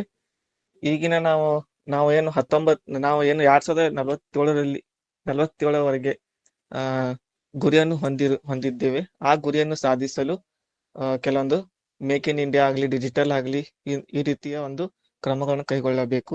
AI ಮತ್ತು ಮಿಷನ್ ಲರ್ನಿಂಗ್ ಇಂತಹ ಕೆಲವೊಂದು ಪ್ರಮುಖ ಅಂಶಗಳನ್ನು ನಾವು ಅಳವಡಿಸಿಕೊಂಡು ನಮ್ಮ ಒಂದು ಭಾರತ ಸರ್ಕಾರ ಏನು ಕೈಗೊಂಡ ಕ್ರಮಗಳನ್ನು ನಾವು ಪಾಲಿಸಬೇಕು. ಇನ್ನು ವಿಕಸಿತ ಭಾರತ ಇದು ಒಂದು ಬರೇ ಕನಸಲ್ಲ, ಇದು ಒಂದು ನಮ್ಮೆಲ್ಲರ ಒಂದು ಭವಿಷ್ಯವನ್ನು ಆಗಿದೆ. ಇದರಿಂದ ನಾವು ಭವಿಷ್ಯ ನಿರ್ಧಾರವಾಗುತ್ತದೆ. ನಾವು ಈ ಯೋಜನೆಯನ್ನು ನಮ್ಮ ಕೈಲಿ ಆದಷ್ಟು ಪ್ರಯತ್ನ ಮಾಡಬೇಕು ಸಾಧಿಸಲು. ಮತ್ತೆ ನನ್ನ ಒಂದು ಅಭಿಪ್ರಾಯ ಆಗಿತ್ತು. ಧನ್ಯವಾದಗಳು. ನಾನು ನನ್ನ ಹೆಸರು ನಾಗರಾಜ್. ನಾನೀಗ ಫಸ್ಟ್ ಇಯರ್ ಡಿಗ್ರಿ ಓದುತ್ತಿದ್ದೇನೆ. ಎಲ್ಲರಿಗೂ ಸ್ವಾತಂತ್ರ್ಯೋತ್ಸವದ ಶುಭಾಶಯಗಳು.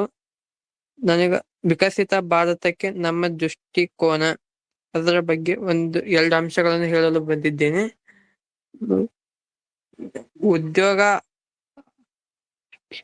ಉದ್ಯೋಗಾಭಿವೃದ್ಧಿ,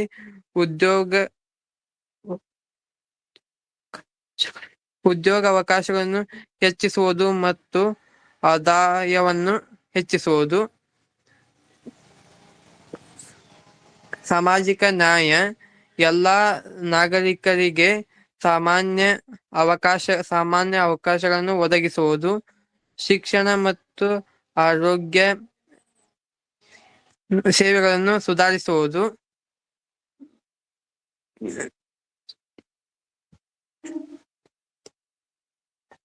ಸಾಂಸ್ಕೃತಿಕ ಶ್ರೀಮಂತಿಕೆ, ಭಾರತೀಯ ಸಂಸ್ಕೃತಿ ಮತ್ತು ಪರಂಪರೆಯನ್ನು ರಕ್ಷಿಸುವುದು. ಸುರಕ್ಷತೆ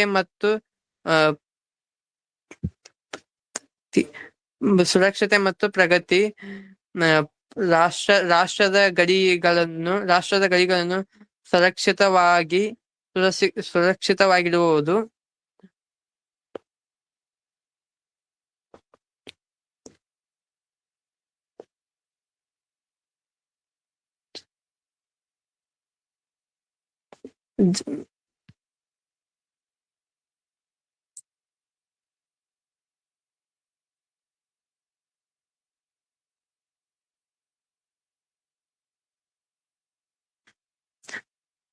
ಇಷ್ಟು ನನಗೆ ಮಾತಾಡಲು ಅವಕಾಶ ಕೊಟ್ಟಿರುವ ಎಲ್ಲರಿಗೂ ಧನ್ಯವಾದಗಳು. Thank you. ಧನ್ಯವಾದಗಳು. Yes you are. ಸಭೆಯಲ್ಲಿರ್ತಕ್ಕಂತಹ ನನ್ನೆಲ್ಲ ಗುರುವೃಂದದ ಪಾದ ತಲೆಗಳಲ್ಲಿ ನನ್ನ ಶಿರವನ್ನ ಕೊಡಮಟ್ಟು ಈ ಒಂದು ಎಲ್ಲರಿಗೂ ಸ್ವಾತಂತ್ರ್ಯೋತ್ಸವದ ಹಾರ್ದಿಕ ಶುಭ ಕಾಮನೆಗಳನ್ನು ತಿಳಿಸುತ್ತಾ, ವಿಕಸಿತ ಭಾರತಕ್ಕೆ ನನ್ನ ದೃಷ್ಟಿಕೋನ. ವಿಕಸಿತ ಭಾರತ ಅನ್ನೋದು ಇದೊಂದು ಶಬ್ದವಲ್ಲ, ಇದೊಂದು ಪರಿಕಲ್ಪನೆ, ಇದೊಂದು ದೃಷ್ಟಿಕೋನ, ಇದೊಂದು ಭವಿಷ್ಯದ ಒಂದು ಭಾರತೀಯರ ಕನಸು ಹಾಗೂ ಮುಂದಿನ ಪೀಳಿಗೆಯ ಭಾರತೀಯರ ಒಂದು ಹೆಮ್ಮೆ ಅಂತ ನಾವು ಇದನ್ನ ಹೇಳ್ಬೋದು. ಈ ಒಂದು ಪರಿಕಲ್ಪನೆಯನ್ನ ಭಾರತದ ಪ್ರಧಾನಮಂತ್ರಿಗಳು ಆಗಿರ್ತಕ್ಕಂತಹ ನರೇಂದ್ರ ಮೋದಿ ಅವರು ಈ ಒಂದು ಪರಿಕಲ್ಪನೆಯನ್ನ ಪರಿಚಯ ಮಾಡ್ತಾರೆ. ವಿಕಸಿತ ಭಾರತ ಅಂದ್ರೆ ಏನಪ್ಪಾ ಅಂದ್ರೆ, ವಿಕಸಿತ ಭಾರತ ಅಂದ್ರೆ ನಾವು ಆರ್ಥಿಕವಾಗಿ ಮಾತ್ರವಲ್ಲ, ಸಾಮಾಜಿಕವಾಗಿ, ತಾಂತ್ರಿಕವಾಗಿ, ಕೈಗಾರಿಕಾ, ಕೃಷಿ ಕ್ಷೇತ್ರ ಮುಂತಾದ ಕ್ಷೇತ್ರಗಳಲ್ಲಿ ನಾವು ಸದೃಢ ಹಾಗೂ ಸಮನ್ವಯತ ಅಭಿವೃದ್ಧಿಯನ್ನ ಸಾಧಿಸುವಂತಹ ಒಂದು ಅಭಿವೃದ್ಧಿಯನ್ನ ಸಾಧಿಸ್ತಕ್ಕಂಥದಕ್ಕೆ ನಾವು ವಿಕಸಿತ ಭಾರತ ಅಂತ ಹೇಳಿ ಕರಿತೇವೆ. ನೆಕ್ಸ್ಟ್, ವಿಕಸಿತ ಭಾರತದ ಪ್ರಮುಖ ಆಧಾರ ಸ್ತಂಭಗಳಂತ ನಾವು ನೋಡೋದಾದ್ರೆ ಆರ್ಥಿಕ ಅಭಿವೃದ್ಧಿ. ಆರ್ಥಿಕ ಅಭಿವೃದ್ಧಿಯಲ್ಲಿ GDP ಬೆಳವಣಿಗೆ ದರ, ಕೈಗಾರಿಕೆಗಳ ಬೆಳವಣಿಗೆ ಆಗಿರಬಹುದು, ಮತ್ತೆ ಇನ್ನೂ ಹಲವಾರು ಅಂಶಗಳನ್ನ ಒಳಗೊಂಡಂತಹ ಒಂದು ಆರ್ಥಿಕ ಅಭಿವೃದ್ಧಿಯನ್ನು ನಾವು ಸಾಧಿಸಬಹುದು. ನೆಕ್ಸ್ಟ್, ಎರಡನೇ ಅಂಶವನ್ನ ನಾವು ನೋಡೋದಾದ್ರೆ ಆರೋಗ್ಯ ಮತ್ತು ಶಿಕ್ಷಣ. ಭಾರತದ ಪ್ರತಿಯೊಂದು ಮಗುವಿಗೂ ಸಹ ಗುಣಮಟ್ಟದ ಶಿಕ್ಷಣವನ್ನು ದೊರೆಯಬೇಕು. ಹಾಗೇನೆ ಭಾರತದ ಕಡೆಯ ವ್ಯಕ್ತಿಗೂ ಸಹ ಸುಲಭ ಹಾಗೂ ಸರಳೀಕೃತ ಆರೋಗ್ಯ ವ್ಯವಸ್ಥೆ ಅಂತಕ್ಕಂಥದ್ದು ಭಾರತದ ಪ್ರತಿಯೊಬ್ಬ ವ್ಯಕ್ತಿಗೂ ಸಹ ದೊರಿಬೇಕು ಅಂತಕ್ಕಂಥದ್ದು ವಿಕಸಿತ ಭಾರತದ ಮತ್ತೊಂದು ಗುರಿ. ಮತ್ತೆ ಕೃತಕ ಬುದ್ಧಿಮತ್ತೆಯನ್ನ ನಾವು ಬಳಸ್ಕೊಂಡು, ಆಧುನಿಕ ತಂತ್ರಜ್ಞಾನಗಳನ್ನ ಬಳಸ್ಕೊಂಡು ರಕ್ಷಣಾ ಕ್ಷೇತ್ರದಲ್ಲಿ ಆಗಿರ್ಬೋದು ದೇಶದ ಆರ್ಥಿಕವಾಗಿ, ಸಾಮಾಜಿಕವಾಗಿ ಪ್ರಗತಿಯನ್ನು ಸಾಧಿಸಬೇಕು. ನೆಕ್ಸ್ಟ್, ಸಾಮಾಜಿಕ ನ್ಯಾಯ. ಸರ್ವರಿಗೂ, ದೇಶದ ಸರ್ವ ನಾಗರಿಕರಿಗೂ ನ್ಯಾಯ ವ್ಯವಸ್ಥೆ ಅಂತಕ್ಕಂಥದ್ದು ಸುಲಭವಾಗಬೇಕು. ಮತ್ತೆ ಮುಂದಿನ ಅಂಶವನ್ನು ಹೇಳೋದಾದ್ರೆ ಆತ್ಮನಿರ್ಭರ ಭಾರತ. ಇದರಲ್ಲಿ ವಿಕಸಿತ ಭಾರತದ ಒಂದು ಮುಖ್ಯ ಮೂಲಾಂಶ ಅಥವಾ ಬೆನ್ನೆಲುಬು ಅಂತಾನೆ ನಾವು ಇದನ್ನ ಕರಿಬಹುದಾಗಿದೆ. ಈ ಅಂಶವನ್ನ ನಾವು ಹೇಳೋದಾದ್ರೆ ಭಾರತದಲ್ಲಿ startup India, skill India, digital India ಆದಂತಹ ಅನೇಕ ಯೋಜನೆಗಳಿಗೆ ಪ್ರೋತ್ಸಾಹ ನೀಡುವುದರ ಮೂಲಕವಾಗಿ ನಾವು ಆರ್ಥಿಕ ನಿರ್ಭರತೆಯನ್ನ ಆತ್ಮನಿರ್ಭರತೆಯನ್ನ ನಾವು ಸಾಧಿಸಬೇಕು. ಹಾಗೇನೆ ಇದರ ಪ್ರಮುಖ ಸವಾಲುಗಳು ಹಾಗೂ ಪರಿಹಾರ ಉಪಾಯಗಳನ್ನ ನಾವು ನೋಡೋದಾದ್ರೆ ಭಾರತದಲ್ಲಿ ಈ ವಿಕಸಿತ ಭಾರತ ಎಂಬ ಪರಿಕಲ್ಪನೆಗೆ ಅನೇಕ ಸವಾಲುಗಳಿವೆ. ಬಡತನ, ನಿರುದ್ಯೋಗ, ಪ್ರಾದೇಶಿಕ ಅಸಮಾನತೆಗಳು, ಮತ್ತೆ ಹವಾಮಾನ ಬದಲಾವಣೆ ಮುಂತಾದಂತಹ ಸವಾಲುಗಳು ಈ ಒಂದು ವಿಕಸಿತ ಭಾರತದಲ್ಲಿ ಇದೆ.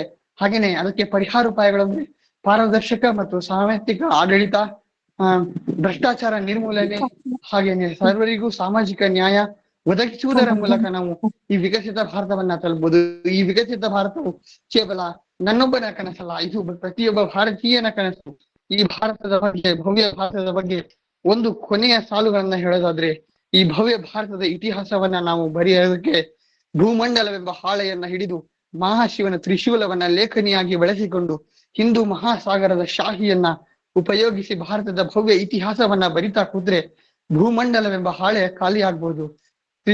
ಪರಶಿವನ ಆ ತ್ರಿಶೂಲವೆಂಬ ಲೇಖನಿ ಮೊಂಡಾಗಬಹುದು. ಹಿಂದೂ ಮಹಾಸಾಗರವೆಂಬ ಆ ಶಾಹಿ ಖಾಲಿ ಆಗ್ಬೋದು. ಆದ್ರೆ ಇನ್ನು ಭವ್ಯ ಭಾರತದ ಇತಿಹಾಸದ ಪೀಠಿಕೆ ಅಷ್ಟೇ ಮುಕ್ತಾಯ ಆಗಿರುತ್ತೆ. ಅದರ ಆಧಾರ ಸ್ತಂಭಗಳು, ಉಪಸಂಹಾರಗಳು ಇನ್ನು ಬಾಕಿ ಎಲ್ಲವೂ ಹಾಗೆ ಇರ್ತವೆ ಅಂತ ಒಂದು ಹೇಳ್ತಾ ನನ್ನ ಈ ಒಂದು ಚಿಕ್ಕ ಭಾಷಣಕ್ಕೆ ವಿರಾಮವನ್ನ ನೀಡ್ತಾ ಇದ್ದೀನಿ. ಧನ್ಯವಾದಗಳು. ಧನ್ಯವಾದಗಳು. ರಂಗಂ ಕಾರ್ಯಕ್ರಮದಲ್ಲಿ ಉಪಸ್ಥಿತರಿರುವ ಎಲ್ಲ ಗುರು ವೃಂದದವ ಸ್ಪರ್ಧೆ ತೀರ್ಪುಗಾರರಾದಂತಹ ವಸಂತ ಪಟವರ್ಧನ್ ಸರ್ ಅವರು ತಮ್ಮೆಲ್ಲರಿಗೂ 79ನೇ ಸ್ವಾತಂತ್ರ್ಯ ದಿನಾಚರಣೆಯ ಹಾರ್ದಿಕ ಶುಭಾಶಯಗಳು. ಇಂದು ನಾನು ಮಾತನಾಡ್ಲಿಕ್ಕೆ ಬಂದಿರುವಂತಹ ವಿಷಯ ವಿಕಸಿತ ಸಂಕಲ್ಪ ಭಾರತ ಈ ವಿಷಯದ ಕುರಿತು, ದೃಷ್ಟಿಕೋನ ಈ ವಿಷಯದ ಕುರಿತು ಮಾತನಾಡ್ಲಿಕ್ಕೆ ಬಂದಿದ್ದೀನಿ. ನಮ್ಗೇನು 1947 ಆಗಸ್ಟ್ 15ರಂದು ಸ್ವಾತಂತ್ರ್ಯ ಸಿಕ್ಕಿತು. ಅವತ್ತಿನ ದಿನದಿಂದ ಇವತ್ತಿನವರೆಗೂ ನಾವೇನು ಅಭಿವೃದ್ಧಿಯನ್ನು ಹೊಂದುತ್ತಾ ಇದ್ದೀವಿ. ಇದರ ಜೊತೆಯಲ್ಲಿ 1947ರಿಂದ 2047ರ ಹೊತ್ತಿಗೆ, ಅಂದರೆ ಭಾರತವು ಶತಮಾನೋತ್ಸವ ಸ್ವಾತಂತ್ರ್ಯವನ್ನು ಅಮೃತ ಮಹೋತ್ಸವವನ್ನಾಗಿ ಆಚರಿಸುವ ಹೊತ್ತಿಗೆ ಭಾರತ ರಾಷ್ಟ್ರ ಮುಂದುವರೆದ ರಾಷ್ಟ್ರಗಳಲ್ಲಿ ಸಂಪೂರ್ಣವಾಗಿ ಮುಂದುವರೆದ ರಾಷ್ಟ್ರಗಳಲ್ಲಿ ಸಹ ಒಂದಾಗಬೇಕು. ಎಲ್ಲಾ ರೀತಿಯಲ್ಲಿ ಅಭಿವೃದ್ಧಿ ಹೊಂದಿರುವ ರಾಷ್ಟ್ರಗಳ ಸಾಲಿನಲ್ಲಿ ಭಾರತವು ನಿಲ್ಲಬೇಕು ಎಂಬುದು ಈ ವಿಕಸಿತ ಭಾರತದ ಉದ್ದೇಶ ಮತ್ತು ಗುರಿಯಾಗಿರುತ್ತೆ. ಅದರಲ್ಲಿ ಸರ್ಕಾರವು ಹಲವಾರು ಯೋಜನೆಗಳನ್ನು ಕೈಗೊಂಡು ಒಂದಷ್ಟು ಯೋಜನೆಗಳನ್ನು ಜಾರಿಗೊಳಿಸಿರುತ್ತದೆ. ಅದರಲ್ಲಿ ಭಾರತವು 2047ರ ಹೊತ್ತಿಗೆ ವಿಶ್ವದ 3ನೇ ಆರ್ಥಿಕ ದೊಡ್ಡ ರಾಷ್ಟ್ರವಾಗಿ ಹೊರಹೊಮ್ಮಬೇಕು ಎಂಬುದು ಈ ವಿಷಯದ ಮುಖ್ಯ ಉದ್ದೇಶವಾಗಿರುತ್ತದೆ. ಜೊತೆಗೆ ಸ್ಟಾರ್ಟ್ಅಪ್ ಇಂಡಿಯಾ ಅಂದರೆ ಭಾರತದ ಕಾರ್ಮಿಕರಲ್ಲಿ ಕೌಶಲ್ಯಗಳನ್ನು ಹೆಚ್ಚಿಸಿ ಅಭಿವೃದ್ಧಿಪಡಿಸಿ ಸುಧಾರಣೆಯನ್ನು ತಂದು ಕೈಗಾರಿಕೆಗಳನ್ನು ಸ್ಥಾಪಿಸುವಲ್ಲಿ ಮತ್ತೆ ಹೆಚ್ಚಿನ ಕೌಶಲ್ಯಗಳನ್ನು ಬಳಸಿಕೊಂಡು ಕಾರ್ಯನಿರ್ವಹಿಸುವಲ್ಲಿ ಯಶಸ್ವಿ ಕಾಣಬೇಕು ಎಂಬುದು ಇದರ ಉದ್ದೇಶವಾಗಿರುತ್ತದೆ. ನಂತರ ಸ್ಮಾರ್ಟ್ ಸಿಟಿ ಯೋಜನೆ, ಇದರಲ್ಲಿ ಎಲ್ಲಾ ಮುಂದುವರೆದ ರಾಷ್ಟ್ರಗಳ ಏನು ನಗರ ಯೋಜನೆ ಇದೆ ಅಂದ್ರೆ ನಾಗರಿಕರಿಗೆ ದೊರೆಯಬೇಕಾದಂತಹ ಮೂಲಭೂತ ಸೌಕರ್ಯಗಳಾದಂತಹ ವಸತಿ, ಆಹಾರ, ಶಿಕ್ಷಣ, ಆರೋಗ್ಯ ಮುಂತಾದವುಗಳು ಸಹ ಭಾರತದ ನಾಗರಿಕರಿಗೂ ಸಿಗಬೇಕು ಎಂಬುದು ಇದರ ಉದ್ದೇಶವಾಗಿರುತ್ತದೆ. ನಂತರ ಮಹಿಳಾ ಸಬಲೀಕರಣ ಮತ್ತೆ ಆರೋಗ್ಯದ ವಿಷಯಕ್ಕೆ ಸಂಬಂಧಿಸಿದಂತೆ ಹೇಳುವುದಾದರೆ ಕಡಿಮೆ ಬೆಲೆಯಲ್ಲಿ ಔಷಧಿಗಳನ್ನು ಸರಬರಾಜು ಮಾಡುವಂಥದ್ದು, ಎಲ್ಲಾ ವರ್ಗದ ಜನರಿಗೂ ಶಿಕ್ಷಣವನ್ನು ಲಭಿಸುವಂತೆ ಮಾಡುವುದು ಇದರ ಮುಖ್ಯ ಉದ್ದೇಶವಾಗಿರುತ್ತದೆ. ಜೊತೆಗೆ ಡಿಜಿಟಲ್ ಇಂಡಿಯಾ ಮಾಡುವುದೇ ಇದರ ಮತ್ತೊಂದು ಉದ್ದೇಶವಾಗಿರುತ್ತದೆ. ಅಂದರೆ ತಂತ್ರಜ್ಞಾನವನ್ನು ಸಮರ್ಪಕವಾಗಿ ಬಳಸಿಕೊಂಡು ಕಾರ್ಯನಿರ್ವಹಿಸುವಲ್ಲಿ ಯಶಸ್ವಿಯನ್ನ ಕಾಣಬೇಕು ಎಂಬುದು ಇದರ ಮಹತ್ತರ ಆಶಯವಾಗಿರುತ್ತದೆ. ನಂತರ ಪರಿಸರ ಸ್ನೇಹಿ ಜೀವನ ಶೈಲಿಯನ್ನು ಅಳವಡಿಸಿಕೊಳ್ಳುವುದು ವಿಕಸಿತ ಭಾರತದ ಇನ್ನೊಂದು ಉದ್ದೇಶವಾಗಿದ್ದು, ಅಂದರೆ ನವೀಕರಿಸಬಹುದಾದ ಮತ್ತು ನವೀಕರಿಸಲಾಗದ ಸಂಪನ್ಮೂಲಗಳ ಬಳಕೆಯಲ್ಲಿ ಅಂದ್ರೆ ನವೀಕರಿಸಲಿಕ್ಕೆ ಸಾಧ್ಯವಿರುವಂತಹ ಸಂಪನ್ಮೂಲಗಳನ್ನು ಬಳಸಿಕೊಂಡು ಜೀವನ ಶೈಲಿಯನ್ನು ಸುಧಾರಿಸಿಕೊಳ್ಳಬೇಕು. ಮತ್ತೆ ಹಸಿರು ಇಂಧನವನ್ನ ಬೆಳೆಸಲಿಕ್ಕೆ ಉತ್ತೇಜನವನ್ನು ಕೊಡಬೇಕು ಅನ್ನುವಂಥದ್ದು ಇದರ ಉದ್ದೇಶವಾಗಿರುತ್ತದೆ.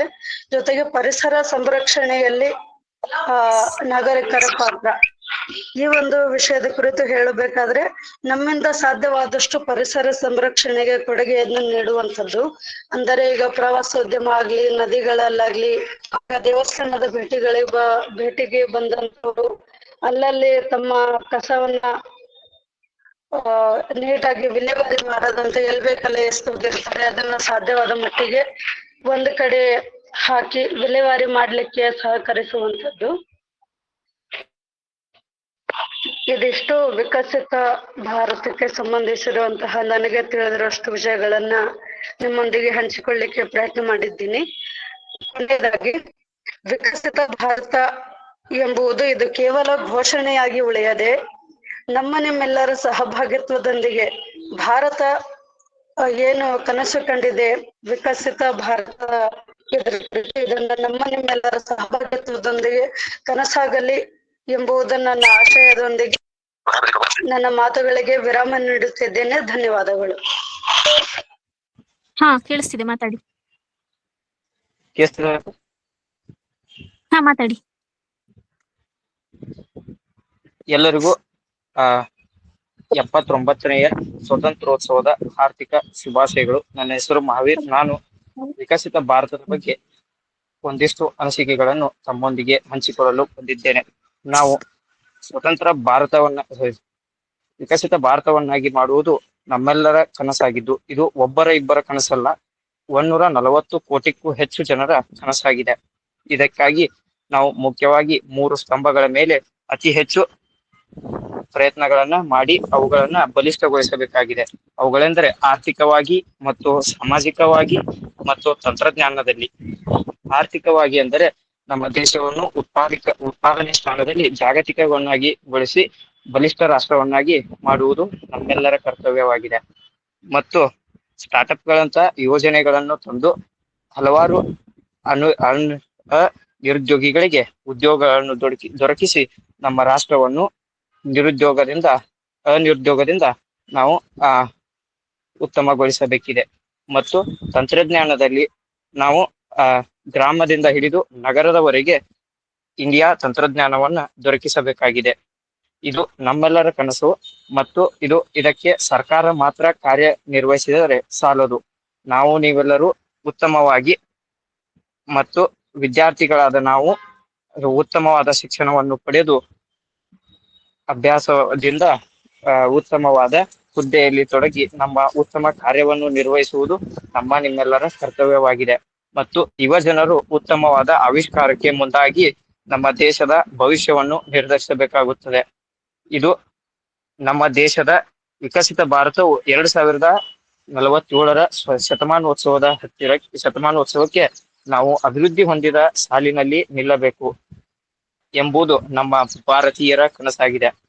ಮತ್ತು ನಾವು ನೀವೆಲ್ಲರೂ ಸೇರಿ ಈ ಕನಸನ್ನು ನನಸಾಗಿಸೋಣ. ಬನ್ನಿ, ಪ್ರತಿಯೊಬ್ಬರು ಕೈ ಜೋಡಿಸಿ ನಮ್ಮ ದೇಶದ ಭವಿಷ್ಯವನ್ನು ನಿರ್ಧರಿಸಿ ಉತ್ತಮವಾದ ಭವಿಷ್ಯವನ್ನು ರೂಪಿಸೋಣ. ನಮ್ಮ ಭವಿಷ್ಯ ನಮ್ಮ ಕೈಯಲ್ಲಿದೆ. ಜೈ ಹಿಂದ್, ಜೈ ಭಾರತ್ ಮಾತಾ. ಧನ್ಯವಾದಗಳು. ಮಹಾವೀರ್. ಮುಂದಿನದಾಗಿ ಶಿಲ್ಪಾ ಇವರು.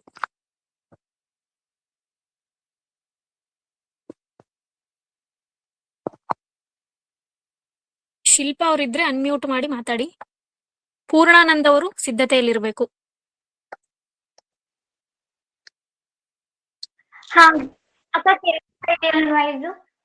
ಹಾ, ಕೇಳಿಸ್ತಿದೆ. ಎಲ್ಲರಿಗೂ ನಮಸ್ಕಾರ. ನನ್ನ ಗುರುವೃಂದದವರಿಗೂ ಹಾಗೂ ನನ್ನ ಪ್ರೀತಿಯ ಸಹಪಾಠಿಗಳಿಗೂ 79ನೆಯ ಸ್ವಾತಂತ್ರ್ಯೋತ್ಸವದ ಹಾರ್ದಿಕ ಶುಭಾಶಯಗಳು. ನಾನು ವಿಕಸಿತ ಭಾರತದ ಕುರಿತು ಒಂದೆರಡು ಮಾತುಗಳನ್ನಾಡಲು ಇಚ್ಛಿಸುತ್ತೇನೆ.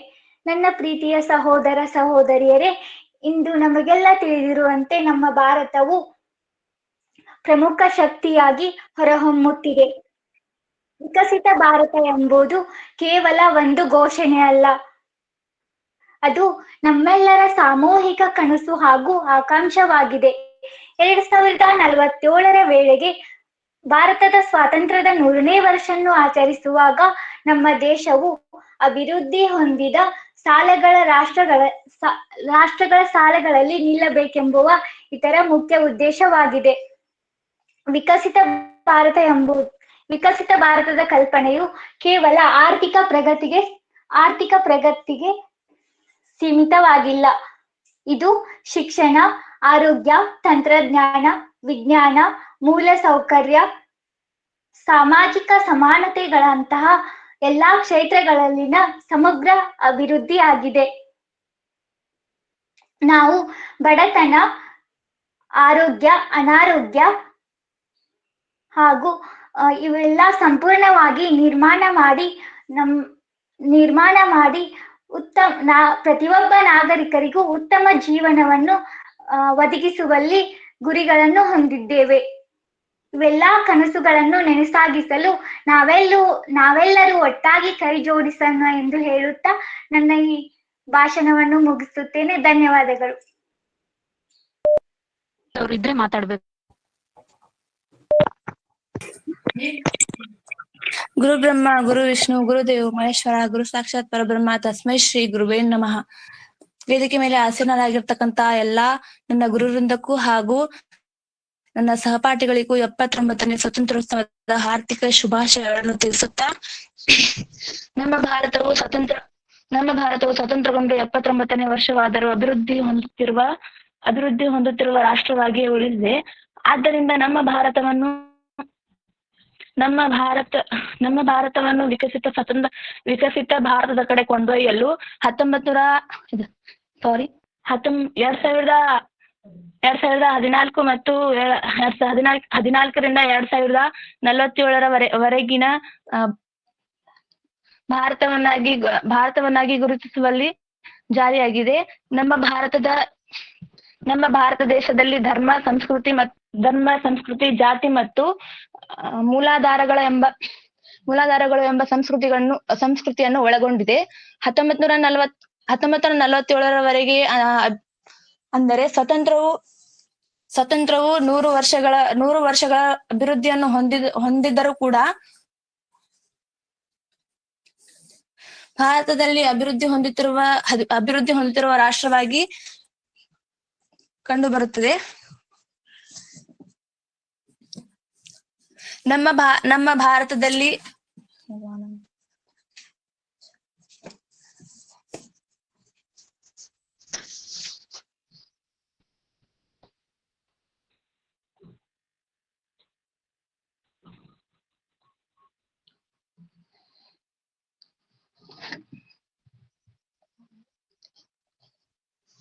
ಸ್ವತಂತ್ರದ ಅಭಿವೃದ್ಧಿ ಗುರಿಗಳಿಗೆ ವಿಶೇಷ ಗಮನ ನೀಡಲಾಗುತ್ತದೆ. ಇದರಲ್ಲಿ ಸಿದ್ಧ ನಿಂದನ ಮತ್ತು ಶಿಕ್ಷಣ ಮತ್ತು ಆರೋಗ್ಯ ಸೇವೆಗಳು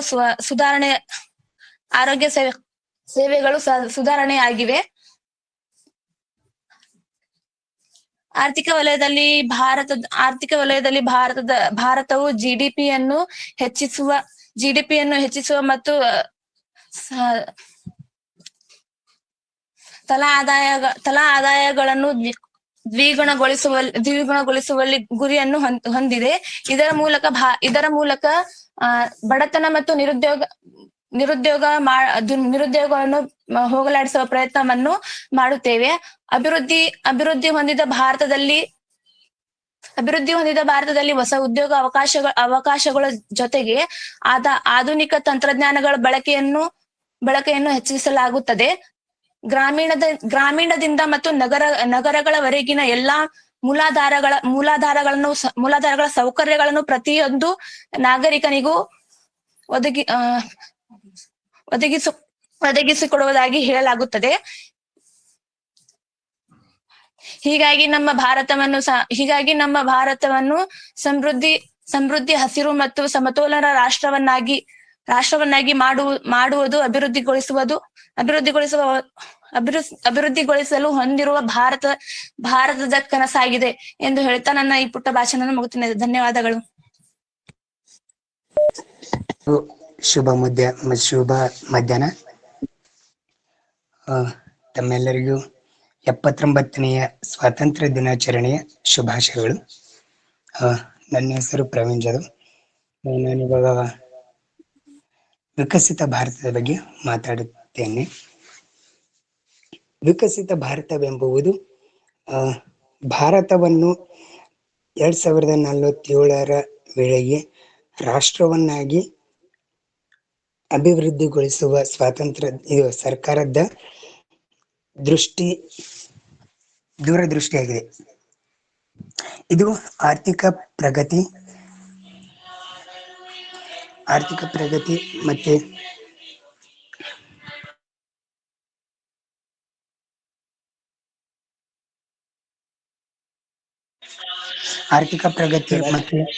ತಾಂತ್ರಿಕ ಅಭಿವೃದ್ಧಿ, ಮೂಲ ಸೌಕರ್ಯಗಳನ್ನು ಸಾಮಾಜಿಕ ಸಬಲೀಕರಣದ ಮತ್ತು ಸುವ್ಯವಸ್ಥೆಗೆ ಕೇಂದ್ರೀಕೃತವಾಗಿರುತ್ತದೆ. ಬಡವರು ಮತ್ತು ಯುವಕರು, ಮಹಿಳೆಯರು, ರೈತರು ಈ 4 ಕಾರ್ಯಕ್ರಮದ ಪ್ರಮುಖ ದೃಷ್ಟಿಕೋನವಾಗಿದೆ. ಶಿಕ್ಷಣ, ಸಮಾಜ ಹಾಗೂ ಮತ್ತೆ ಆರೋಗ್ಯ.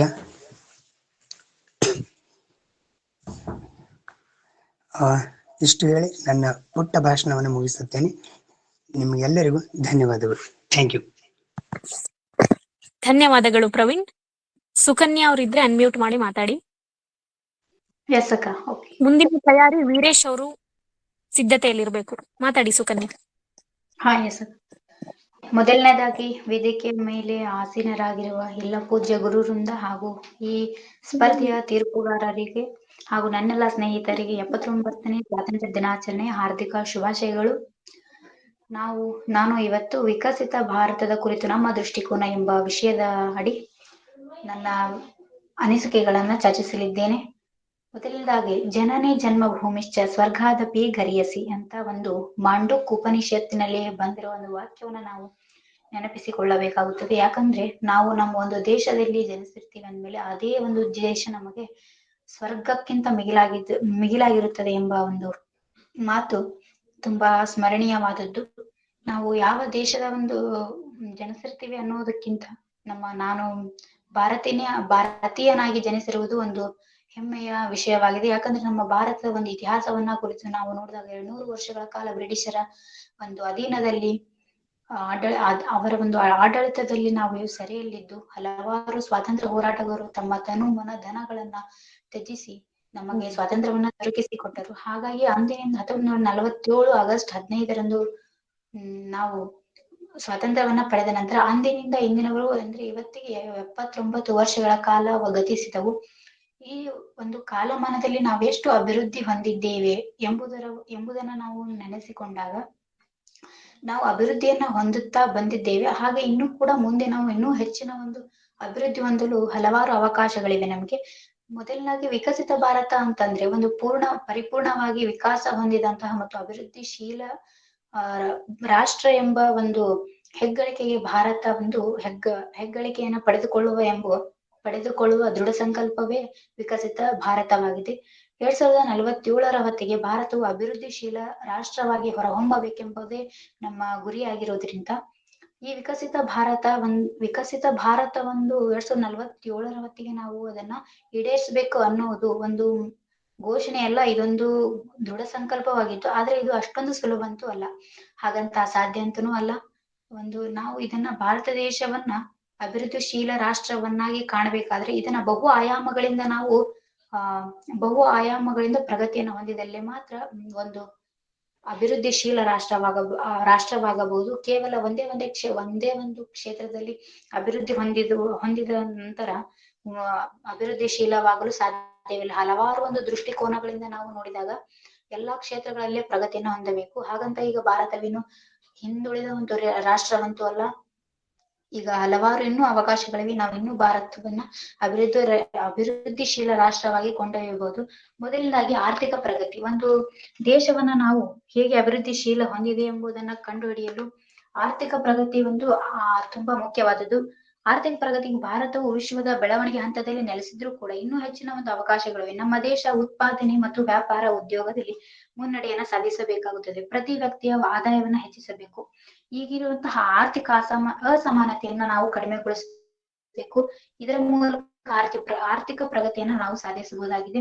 ಮೊದಲನೇದಾಗಿ ಆರ್ಥಿಕ ಪ್ರಗತಿ ಹೆಚ್ಚು ವರಮಾನವನ್ನ ಕೊಡುವಂತಹ ಒಂದು ಕ್ಷೇತ್ರ ಅಂದ್ರೆ ಅದು ಕೃಷಿಯು ನಮ್ಮ ಭಾರತ ದೇಶದ ರೈತನನ್ನ ನಾವು ಭಾರತ ದೇಶದ ಬೆನ್ನೆಲುಬು ಅಂತ ಕರಿತೀವಿ. ಆ ಕೃಷಿಯಲ್ಲಿ ರೈತ ಒಂದು ಕೃಷಿ ಕೈಗೊಂಡಾಗ ಮಾತ್ರ ನಮ್ಮ ದೇಶ ಇನ್ನೂ ಅಭಿವೃದ್ಧಿ ಹೊಂದಬಹುದು. ಈ ಕೃಷಿಯಲ್ಲಿ ನಾವು ಇನ್ನೂ ಅನೇಕ ಸುಧಾರಣೆಗಳನ್ನ ಮಾಡಬಹುದು. ಏನಂದ್ರೆ ಸುಧಾರಿತ ತಳಿ ಬೆಳೆಗಳನ್ನ ಬೆಳೆಯುವುದಕ್ಕೆ ಸುಧಾರಿತ ಬೀಜಗಳು ಮತ್ತು ಆಧುನಿಕ ತಂತ್ರಜ್ಞಾನಗಳನ್ನ ಬಳಸುವುದರ ಮೂಲಕ ಇನ್ನೂ ಹೆಚ್ಚಿನ ಅಭಿವೃದ್ಧಿಯನ್ನು ಮಾಡಬಹುದಾಗಿದೆ. ಆಗ ಮತ್ತೊಂದು ಸಾಮಾಜಿಕ ಸಬಲೀಕರಣ ಆಗಿರ್ಬೋದು. ಶಿಕ್ಷಣದಲ್ಲಿ ಮತ್ತು ತಾಂತ್ರಿಕತೆಯಲ್ಲಿ ನಾವೀನ್ಯತೆಯನ್ನ ನಾವು ಪಡೆದುಕೊಳ್ಳುವ ಮೂಲಕ ಆರೋಗ್ಯ ಮತ್ತು ಸಮಾಜ ಕಲ್ಯಾಣದಲ್ಲಿ ಇನ್ನೂ ಹಲವಾರು ಅವಕಾಶಗಳನ್ನು ನಾವು ಬಿಡಬಹುದು. ಸಾಂಸ್ಕೃತಿಕ ಹಿರಿಮೆಯಲ್ಲಿ ನಮ್ಮ ವೈವಿಧ್ಯತೆಗಳ ನಾಡು ಎಂದು ಕರೆಸಿಕೊಂಡಂತಹ ಭಾರತ ದೇಶದಲ್ಲಿ ನಾವು ಅದನ್ನ ಮನನವನ್ನ ಮಾಡಿಕೊಂಡು ಇನ್ನೂ ಹೆಚ್ಚಿನ ಸಾಂಸ್ಕೃತಿಕ ಕಲೆಯನ್ನ ನೀಡುವುದು ಹಾಗೂ ಮತ್ತೆ ಈಗಿನ ಒಂದು ಕಾಲದಲ್ಲಿ ತಂತ್ರಜ್ಞಾನ ಮತ್ತು ಕೌಶಲ್ಯ ಆಧಾರಿತ ಶಿಕ್ಷಣಕ್ಕೆ ಪ್ರೋತ್ಸಾಹವನ್ನು ನೀಡೋದಾಗಿರ್ಬೋದು. ಸುಸ್ಥಿರ ಅಭಿವೃದ್ಧಿ. ಇತ್ತೀಚಿನ ಜೀವನ ಶೈಲಿಯಿಂದ ಹೆಚ್ಚು ಪರಿಸರ ಹಾನಿಯಾಗುತ್ತಿದೆ. ಇದರ ದೆಸೆಯಲ್ಲಿ ನಾವು ಪರಿಸರ ಸ್ನೇಹಿ ಜೀವನ ಶೈಲಿ ಕ್ರಮಗಳನ್ನ ಅಳವಡಿಸಿಕೊಂಡು ಭ್ರಷ್ಟಾಚಾರ ಮುಕ್ತ ಸರ್ಕಾರ ವ್ಯವಸ್ಥೆಗಳನ್ನ ಅನುವು ಮಾಡಿಕೊಳ್ಳುವುದರ ಜೊತೆಗೆ ಭಾರತ ಒಂದು ಜಾಗತಿಕವಾಗಿ ರಾಜಕಾರಣ ಮತ್ತು ಆರ್ಥಿಕದಲ್ಲಿ ಪ್ರಮುಖ ಪಾತ್ರವನ್ನ ವಹಿಸಬೇಕಾಗುತ್ತದೆ. ಇಷ್ಟು ನಮ್ಮ ಭಾರತ ದೇಶವು ಬೆಳವಣಿಗೆ ಗಣನೀಯವಾದ ಬೆಳವಣಿಗೆ ನಮ್ಮಿಂದ ಮಾತ್ರ ಸಾಧ್ಯ ಎಂಬ ಆಕಾಂಕ್ಷೆಯಿಂದ ನನ್ನ ಒಂದು ಮಾತಿಗೆ ವಿರಾಮವನ್ನು ನೀಡುತ್ತಿದ್ದೀನಿ. Thank you to all. Jai Hind. Kanya ಅವರೇ, ವೀರೇಶ್ ಅವರು ಇದ್ರೆ ಮಾತನಾಡ್ಬೇಕು. ಮೊದಲಿಗೆ ನನ್ನ ತಂದೆ ತಾಯಿ ಗುರುಗಳನ್ನು ಸ್ಮರಿಸುತ್ತಾ ಇಲ್ಲಿ ಆಸೀನರಾಗಿರುವ ಎಲ್ಲಾ ನನ್ನ ಗುರುವೃಂದದವರಿಗೂ ನನ್ನ ಸ್ನೇಹಿತರಿಗೂ ಎಲ್ಲರಿಗೂ ಶುಭ ಮಧ್ಯಾಹ್ನ ಹಾಗೂ 79ನೇ ಸ್ವಾತಂತ್ರ್ಯೋತ್ಸವದ ಹಾರ್ದಿಕವಾದ ಶುಭಾಶಯನ್ನು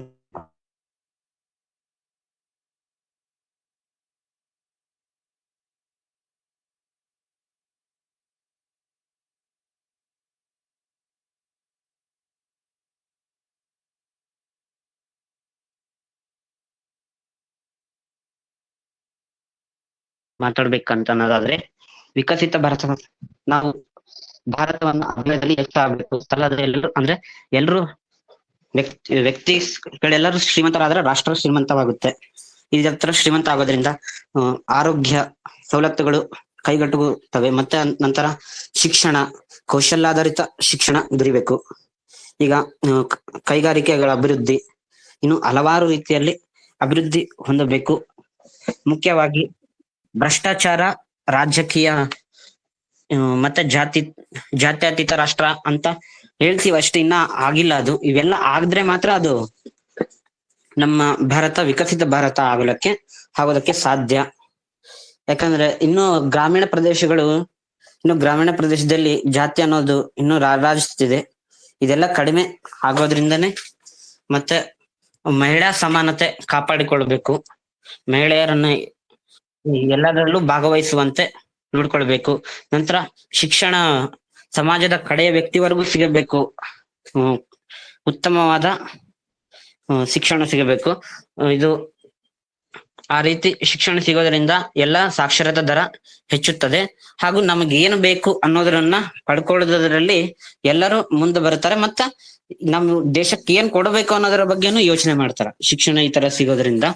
ಇದರಿಂದ 2047 ನಮ್ಮ ದೇಶ ವಿಕಸಿತ ಭಾರತ ಆಗಿದೆ ಅನ್ಕೊಂಡಿದ್ದ ಗುರಿ ಏನಿದೆ ಅದನ್ನು ಸಾಧಿಸೋಕೆ ಸಾಧ್ಯ ಆಗ್ತದ.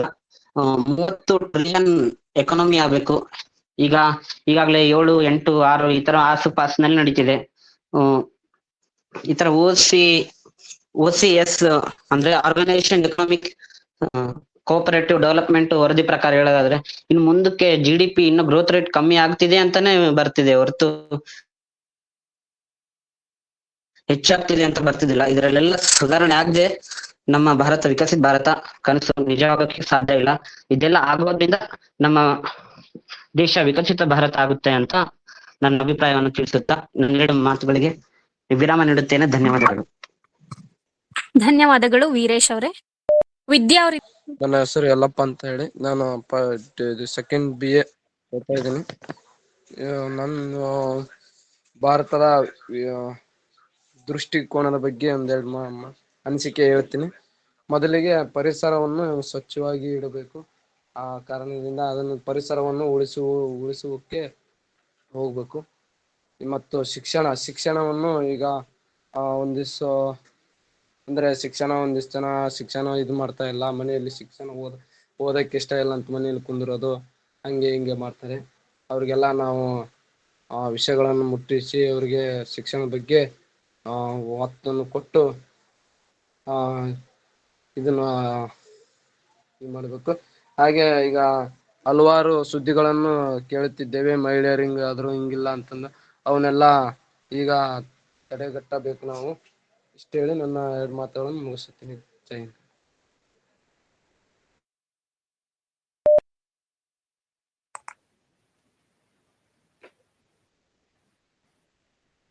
ಎಲ್ಲರಿಗೂ ನಮಸ್ಕಾರ ಮತ್ತು ಈ ಒಂದು ರಾಷ್ಟ್ರೀಯ ಹಬ್ಬದ ಶುಭಾಶಯಗಳು. ಮುಖ್ಯವಾಗಿ ಎಷ್ಟು ಜನ ಪಾಲ್ಗೊಂಡಿದ್ದೀರೋ ಈ ಭಾಷಣ ಸ್ಪರ್ಧೆಯಲ್ಲಿ ಅವರಿಗೆಲ್ಲ ಅಭಿನಂದನೆಗಳು. ಮತ್ತು ಇದನ್ನು ವ್ಯವಸ್ಥೆ ಮಾಡಲಿಕ್ಕೆ ಏನು ಜನರು ಶ್ರಮ ಪಟ್ಟಿದ್ದಾರೆ ಅವರಿಗೂ ಎಲ್ಲ ಈ ಸ್ವಾತಂತ್ರ್ಯೋತ್ಸವದ ಅಂಗವಾಗಿ ನನ್ನ ಕಡೆಯಿಂದ ವಿಶೇಷ ಅಭಿನಂದನೆಗಳು. ಯಾಕೆಂದ್ರೆ ಮಾತನಾಡ್ಲಿಕ್ಕೆ ಯಾರೂ ತಯಾರಿರಬಹುದು, ನಿಮಗೊಂದು ವೇದಿಕೆ ಸಿಗೋದು ಮತ್ತೆ ಪ್ರೇಕ್ಷಕರಲ್ಲಿ ಸಭಿಕರಲ್ಲಿ ಸಿಗೋದು ಬಹಳ ದುರ್ಮಿಳ. ಎಷ್ಟು ಲಕ್ಷ ಕೊಟ್ರೆ ನಿಮಗೆ ಪ್ರೇಕ್ಷಕರನ್ನು ತಂದು ಕೂಡಿಸ್ತಿರೋ? ಇದು ಸಾಧ್ಯ ಇಲ್ಲದ ಕೆಲಸ. ದೊಡ್ಡ ದೊಡ್ಡ ರಾಜಕಾರಣಿಗಳಿಗೆ ಸಿಗೋದಿಲ್ಲ ಈ ಅವಕಾಶ. ಅವರು ಸಹಿತ ಏನಾದ್ರೂ ಒಂದು ಆಶೆ ಆಮಿಷೆ ತೋರಿಸಿ ಜನರುಗಳನ್ನ ಒಟ್ಟು ಮಾಡ್ತಾರೆ. ಆದ್ರೆ ನಿಮಗೆ ಸ್ವ ಇಚ್ಛೆಯಿಂದ ನಮ್ಮ ಪರಸ್ಪರ ಬೆಳವಣಿಗೆಗಾಗಿ ಅಂತ ಏನು ಸಭಿಕರು ಬಂದು ಸೇರ್ತಾರೆ, ಅದು ಒಂದು ಬಹಳ ದೊಡ್ಡ ಕೆಲಸ ಇರ್ತದೆ ಹಿಂದೆ. ಅದಕ್ಕಾಗಿ ಶ್ರಮ ಪಟ್ಟವರಿಗೆ ನಾವು ಋಣಿಯಾಗಿರ್ಬೇಕು. ಎರಡನೇದಾಗಿ, ಈ ನಿರ್ಣಾಯಕರ ಕೆಲಸ ನಿಜವಾಗ್ಲೂ ತುಂಬಾ ಕಷ್ಟದ್ದು. ಯಾಕೆಂದ್ರೆ ಒಂದು ಸರಣಿಯಲ್ಲಿ ಎಲ್ಲರ ಮಾತು ಕೇಳ್ತಾ ಹೋಗ್ಬೇಕು. ನಾನು ಮೊದಲೇ ಅವರಿಗೆ 5 ಮಾರ್ಕ್ಸ್ ಹಾಕ್ಬಿಟ್ರೆ 4 ಮಾರ್ಕ್ಸ್ ಹಾಕ್ಬಿಟ್ರೆ ಮುಂದವ್ರಿಗೆ ಎಷ್ಟು ಹಾಕ್ಲಿ ಅನ್ನೋದು ಪ್ರಶ್ನೆ ಬರ್ತದೆ. ನಾನು 6ನೇ ಅವ್ರನ್ನ ಭಾಷಣವನ್ನು ಕೇಳ್ತಾ ಇರ್ಬೇಕಾದ್ರೆ ಅವ್ರನ್ನ 1ನೇ ಅವ್ರ ಜೊತೆಗೆ ನಾನು ಕಂಪೇರ್ ಮಾಡಬಹುದಾ? ಇವೆಲ್ಲವುಗಳು ಒಬ್ಬ ನಿರ್ಣಾಯಕನ ಸೀಮೆ ಆಗಿರ್ತಾರೆ. ಅದಕ್ಕೆ ನನ್ನ ಒಂದು ಸೀಮೆಯಲ್ಲಿ ಇದ್ದುಕೊಂಡು ನಾನು ಕೆಲವು ಗುರುತುಗಳನ್ನು ಮಾಡಿದ್ದೀನಿ, ಅದನ್ನ ತಮಗೆ ತಿಳಿಸ್ತೇನೆ. ಅದರಲ್ಲಿ ಏನಾದ್ರು ಹೆಚ್ಚು ಕಡಿಮೆ ಆದ್ರೆ ಅದು ಒಬ್ಬ ಮನುಷ್ಯ ಸಹಜವಾದ ಚ್ಯುತಿ ಅಂತ ತಾವು ತಿಳ್ಕೊಳ್ಳಿ, ಕಡ್ಡಿ ಇಲ್ಲ. ನನಗೆ ಈ ಬಸವಣ್ಣನವರ ಒಂದು ವಚನ ಇದೆ, ನುಡಿದರೆ ಮುತ್ತಿನ ಹಾರದಂತಿರಬೇಕು, ನುಡಿದರೆ ಮಾಣಿಕ್ಯದ ದೀಪ್ತಿಯಂತಿರಬೇಕು, ನುಡಿದರೆ ಸ್ಫಟಿಕದ ಶಲಾಕೆಯಂತಿರಬೇಕು, ನುಡಿದರೆ ಲಿಂಗ ಮೆಚ್ಚಿ ಅಹುದಹುದೆನ್ನಬೇಕು, ನುಡಿಯೊಳಗಾಗಿ ನಡೆಯದಿದ್ದರೆ ಕೂಡಲ ಸಂಗಮನ ಎಂತೊಲಿವನಯ್ಯ ಅಂತ ಹೇಳಿ. ಇದು ನಿಜವಾಗ್ಲೂ ಒಂದು ಭಾಷಣ ಹೇಗಿರ್ಬೇಕು, ಪಬ್ಲಿಕ್ ಸ್ಪೀಕಿಂಗ್ ಅಂತ ಹೇಳ್ತೀವಲ್ಲ, ಅದರದ್ದು ಪೂರ್ತಿ ಗುಟ್ಟು ಇದರಲ್ಲಿದೆ. ಇದನ್ನ ಫಾಲೋ ಮಾಡ್ಬಿಟ್ರೆ ಸಾಕು. ಏನು ಯಾವಾಗ 10-11ನೇ ಶತಮಾನದಲ್ಲಿ ಹೇಳಿದಾರೋ ಏನೋ ನೋಡಿ. ನುಡಿದರೆ ಮುತ್ತಿನ ಹಾರದಂತಿರಬೇಕು ಅಂದ್ರೆ ಕೊಹೆರ್ಸಿವ್ನೆಸ್ ಅಂತ ಹೇಳ್ತೀವಿ ನಾವು ಇಂಗ್ಲಿಷ್ ನಲ್ಲಿ. ಪೋಣಿಸ್ದಂಗಿರ್ಬೇಕು. ನಿಮ್ಮ ಮಾತುಗಳು ನಿಮಗೆ ಕೊಟ್ಟ ವಿಷಯಕ್ಕೆ ಅದನ್ನ ಮುಂದಿಟ್ಕೊಂಡು ನೀವು ಆ ಮುತ್ತುಗಳನ್ನ ಪೋಣಿಸ್ದಂಗೆ ಒಂದಾದ್ಮೇಲೆ ಒಂದು ಏನ್ ಹಾಕ್ತಿವೋ. ಯಾಕೆಂದ್ರೆ ಪೋಣಿಸ್ಬೇಕಾದ್ರೆ ದೊಡ್ಡ ಮುತ್ತು ಸಣ್ಣ ಮುತ್ತು ಎಲ್ಲಿ ಬೇಕಲ್ಲಿ ಪೋಣಿಸೋದಿಲ್ಲ ನಾವು. ಒಂದು ಶಿಸ್ತಿನಲ್ಲಿ ಅದನ್ನ ಪೋಣಿಸ್ತೀವಿ. ಹಾಗೆ ವಿಚಾರಗಳನ್ನ ಆ ಸರಣಿಯಲ್ಲಿ ನಾವು ಪೋಣಿಸ್ಬೇಕು. ಎರಡನೇದಾಗಿ ಅವ್ರು ಹೇಳ್ತಾರೆ, ನುಡಿದರೆ ಮಾಣಿಕ್ಯದ ದೀಪ್ತಿ ಅಂತಿರ್ಬೇಕು. ಅದರಿಂದ ವಿಚಾರಗಳು ಹೊಮ್ತಾ ಇರಬೇಕು. ಅದಕ್ಕೇನ್ ಮಾಡ್ಬೇಕು? ಮೊದಲು ನಮಗೆ ಆ ವಿಚಾರ ಒಪ್ಪಿರಬೇಕು. ನಾವು ನಮಗೆ ಕೊಟ್ಟಂತಹ ವಿಷಯದ ಮೇಲೆ ಅಭ್ಯಾಸ ಮಾಡಿರಬೇಕು, ಅದರ ತಯಾರಿ ಮಾಡ್ಕೊಂಡಿರ್ಬೇಕು. ಆಮೇಲೆ ಅದನ್ನ ಹೊರಗೆ ಹಾಕಬೇಕು. ಯಾವುದೇ ಒಂದು ಕೆಲಸಕ್ಕೆ ಹೇಗೆ ತಯಾರಿ ಬಹಳ ಮುಖ್ಯನೋ, ಭಾಷಣಕ್ಕೆ ಇನ್ನೂ ಮುಖ್ಯ ತಯಾರಿ. ಎಷ್ಟು ಮಾಡ್ತೀರೋ ಎಷ್ಟು ಕಡಿಮೆ. ಯಾಕೆಂದ್ರೆ ಅದರಿಂದ ಇನ್ನೊಬ್ಬರಿಗೆ ವಿಚಾರ ಮಾಡ್ಲಿಕ್ಕೆ ಹಚ್ಬೇಕಲ್ಲ ನಾವು. ಒಂದು ದೀಪ್ತಿ, ಒಂದು ಬೆಳಕು ಹೊರಗೆ ಬರ್ತಿರ್ತದೆ ನಿಮ್ಮ ಮಾತುಗಳಿಂದ. ಅದು ಎಲ್ರಿಗೂ ಒಪ್ಪಿಗೆ ಆಗ್ತಾ ಇದೆಯಾ? ಏನಾದ್ರೂ ಹೊಸದು ಅವರಿಗೆ ಕೇಳಲಿಕ್ಕೆ ಸಿಗ್ತಾ ಇದೆಯಾ? ಯಾಕೆಂದ್ರೆ ನಿಮ್ಮನ್ನ ನಂಬ್ಕೊಂಡು ಬಂದಿದ್ದಾರೆ ಎಷ್ಟು ಜನ. ಅವ್ರ ಜವಾಬ್ದಾರಿ ಇದೆ ನಿಮ್ ಮೇಲೆ. ಅವರು ವೇಳೆ ತಗೋತಾ ಇದ್ದೀರಿ ನೀವು, ಹೌದಾ? ಆಮೇಲೆ ನುಡಿದರೆ ಸ್ಫಟಿಕದ ಶಲಾಕೆ ಅಂತಿರಬೇಕು. ಟು ದ ಪಾಯಿಂಟ್ ಅಂತ ಏನ್ ಹೇಳಿ, don't beat around the bush ಅಂತ ಹೇಳ್ತೀವಿ ನಾವು. To the point. ಮೊದಲು ಈಗ ಮಾತನಾಡಿದವ್ರ ಹತ್ರನೇ ನಾವು ನೋಡ್ಕೊಳ್ಳೋಣ. ಎಷ್ಟು ಜನ ಖಡಾಖಂಡಿತವಾಗಿ ನಿಮ್ಮ ಕೊಟ್ಟಂತಹ ವಿಷಯವನ್ನ ಪುನರುಚ್ಚಾರ ಮಾಡಿದಿರಿ? ಮೊದಲು ಎಷ್ಟು ಜನ ಅದನ್ನ ಹೇಳಿದಿರಿ? ಮತ್ತೆ ಎಷ್ಟು ಜನ ಹೇಳುವಲ್ಲಿ ಸ್ವಲ್ಪ ತಪ್ಪಿದಿರಿ? ನೀವು ನೋಡ್ಕೊಳ್ಳಿ. ಕೊಟ್ಟ ವಿಷಯ ಏನೂ ಇರಬಹುದು.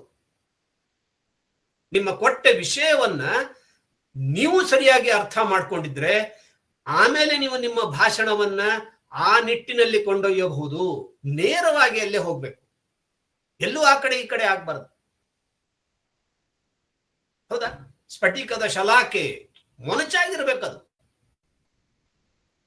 ಅದೇ ಗುರಿ. ನಿಮಗೆ ಕೊಟ್ಟಂತಹ ಏನಿದೆ ಅದು ಗುರಿ, ನಿಮ್ ಸಬ್ಜೆಕ್ಟ್ ಅಂದ್ರೆ ಅದರ ಕಡೆಗೆ ನೇರವಾಗಿರ್ಬೇಕು. ಆಮೇಲೆ ಅವ್ರು ಹೇಳ್ತಾರೆ,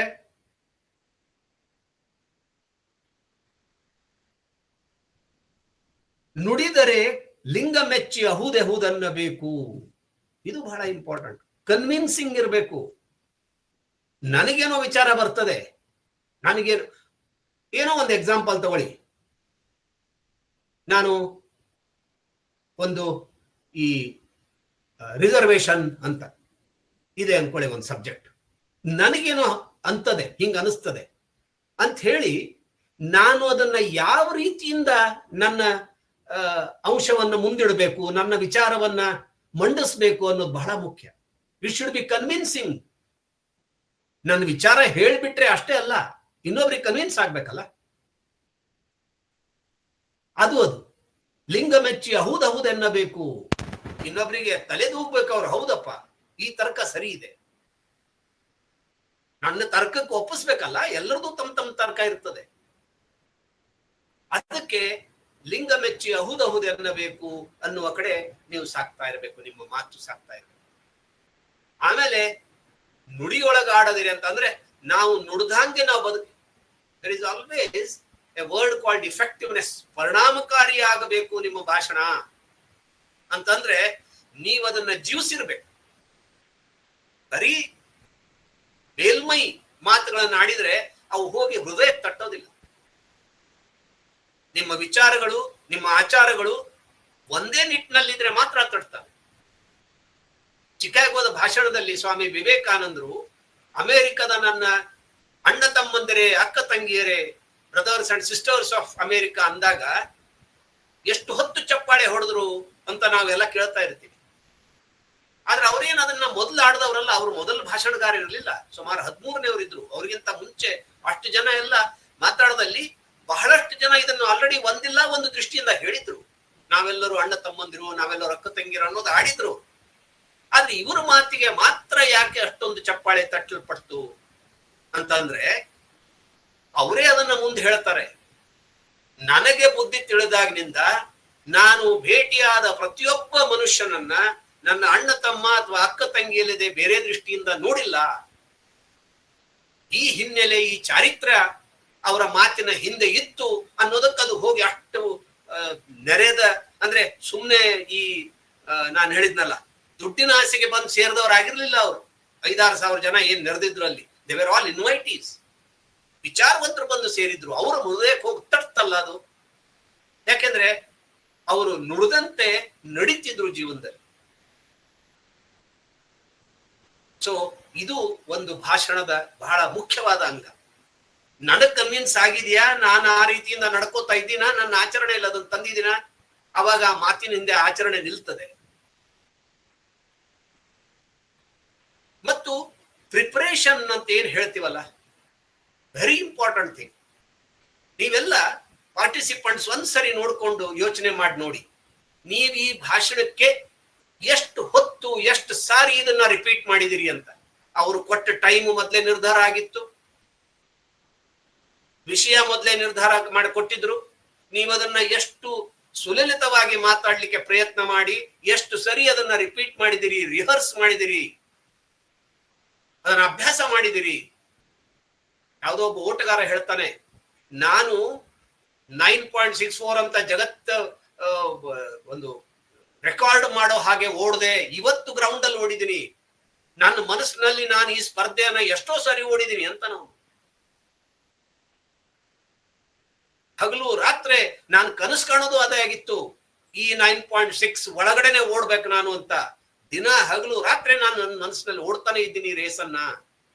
ಅವಾಗ ಹೋಗಿ ಗ್ರೌಂಡ್ ಮೇಲೆ ಇದು ವರ್ಲ್ಡ್ ರೆಕಾರ್ಡ್ ಆಯ್ತು ಅಂತ. ಹಾಗೆ ಎಷ್ಟು ಜನ ಇದನ್ನ ನೀವು ಪಾರ್ಟಿಸಿಪೆಂಟ್ಸ್ ಅಭ್ಯಾಸ ಮಾಡಿದಿರಿ? How much seriously has this subject been taken by individual speakers ಅನ್ನೋದನ್ನ ನೀವು ಅನಲೈಸ್ ಮಾಡ್ಕೊಳ್ಳಿ. ಇದು ಎಲ್ಲದರ ಒಂದು ಒಟ್ಟು ಪರಿಣಾಮ ನಿಮ್ಮ ಭಾಷಣದಲ್ಲಿ ಕಂಡು ಬರ್ತದೆ. ಮತ್ತು ಪ್ರಿಪ್ರೇಷನ್ ಅನ್ನುವಲ್ಲಿ ಪ್ರಿಪ್ರೇಷನ್ ಬಹಳ ಸೂಕ್ಷ್ಮವಾದಂತಹದ್ದಿರ್ಬೇಕು. ಈಗ ನಾನು ತಪ್ಪು ಹುಡುಕ್ತೀನಿ ಅಂತ ತಿಳ್ಕೊಬೇಡಿ. ಜನನಿ ಜನ್ಮ ಭೂಮ್ಯಸ್ಯ ಸ್ವರ್ಗಾದಪಿ ಗರಿಯಸಿ ಅವ್ರೇನೋ ಮಾಂಡುಕ ಉಪನಿಷತ್ತು ಏನೋ ಹೇಳಿದ್ರು. ಉಪನಿಷತ್ನಲ್ಲಿ ರಿಪೀಟ್ ಮಾಡಿರ್ಬೋದು, ಆದ್ರೆ ಉಪನಿಷತ್ ಮೊದ್ಲು ಬಂದಿದೆ. ರಾಮಾಯಣದಲ್ಲಿ ಇದನ್ನ ರಾಮ ಲಕ್ಷ್ಮಣಿಗೆ ಹೇಳ್ತಾನೆ ಯುದ್ಧ ಕಾಂಡದಲ್ಲಿ. ಅಪಿ ಸ್ವರ್ಣಮಯಿ ಲಂಕಾ ನಮೇ ರೋಚತೆ ಲಕ್ಷ್ಮಣ ಜನನಿ ಜನ್ಮಭೂಮಿಶ್ಚ ಸ್ವರ್ಗಾದಪಿ ಗರಿಯಸಿ ಅಂತ. ಅಂದ್ರೆ ಈ ಬಂಗಾರದ ಲಂಕೆ ಇದ್ರು ನನಗೆ ಆಕರ್ಷಿತವಾಗ್ತಾ ಇಲ್ಲಪ್ಪ, ನನಗೇನಾದ್ರೂ ಸಂಬಂಧ ಇಲ್ಲ. ಯಾಕೆಂದ್ರೆ ನನಗೆ ಮಾತೃ ಅಂದ್ರೆ ಜನನಿ ಮತ್ತು ಜನ್ಮಭೂಮಿ ಇವು ಎರಡೂ ಸ್ವರ್ಗದಕ್ಕಿಂತ ದೊಡ್ಡದಿದೆ. ಈ ಲಂಕೆಯನ್ನು ಸ್ವರ್ಗದಷ್ಟು ಇಲ್ವಲ್ಲ. ಸೊ ಅದಕ್ಕೆ when you prepare, you should be well aware of your preparation. You should be involved in that. ಅದರಲ್ಲಿ ನಾವು ಒಳ ಹೊಕ್ಕಿರ್ಬೇಕು. ಮತ್ತು ಸುಮಾರು ಒಂದು 10-12 ಜನರು ಮಾತಾಡಿದಿರಿ, ಬಾಕಿಯವರು ಎಲ್ಲ ಮಾತಾಡ್ಬೇಕಾಗಿತ್ತು. ನಾನು ಹೇಳಿದ್ನಲ್ಲ, ಈ ವೇದಿಕೆ ಸಿಗೋದಿಲ್ಲ ನಿಮಗೆ. Make use of it.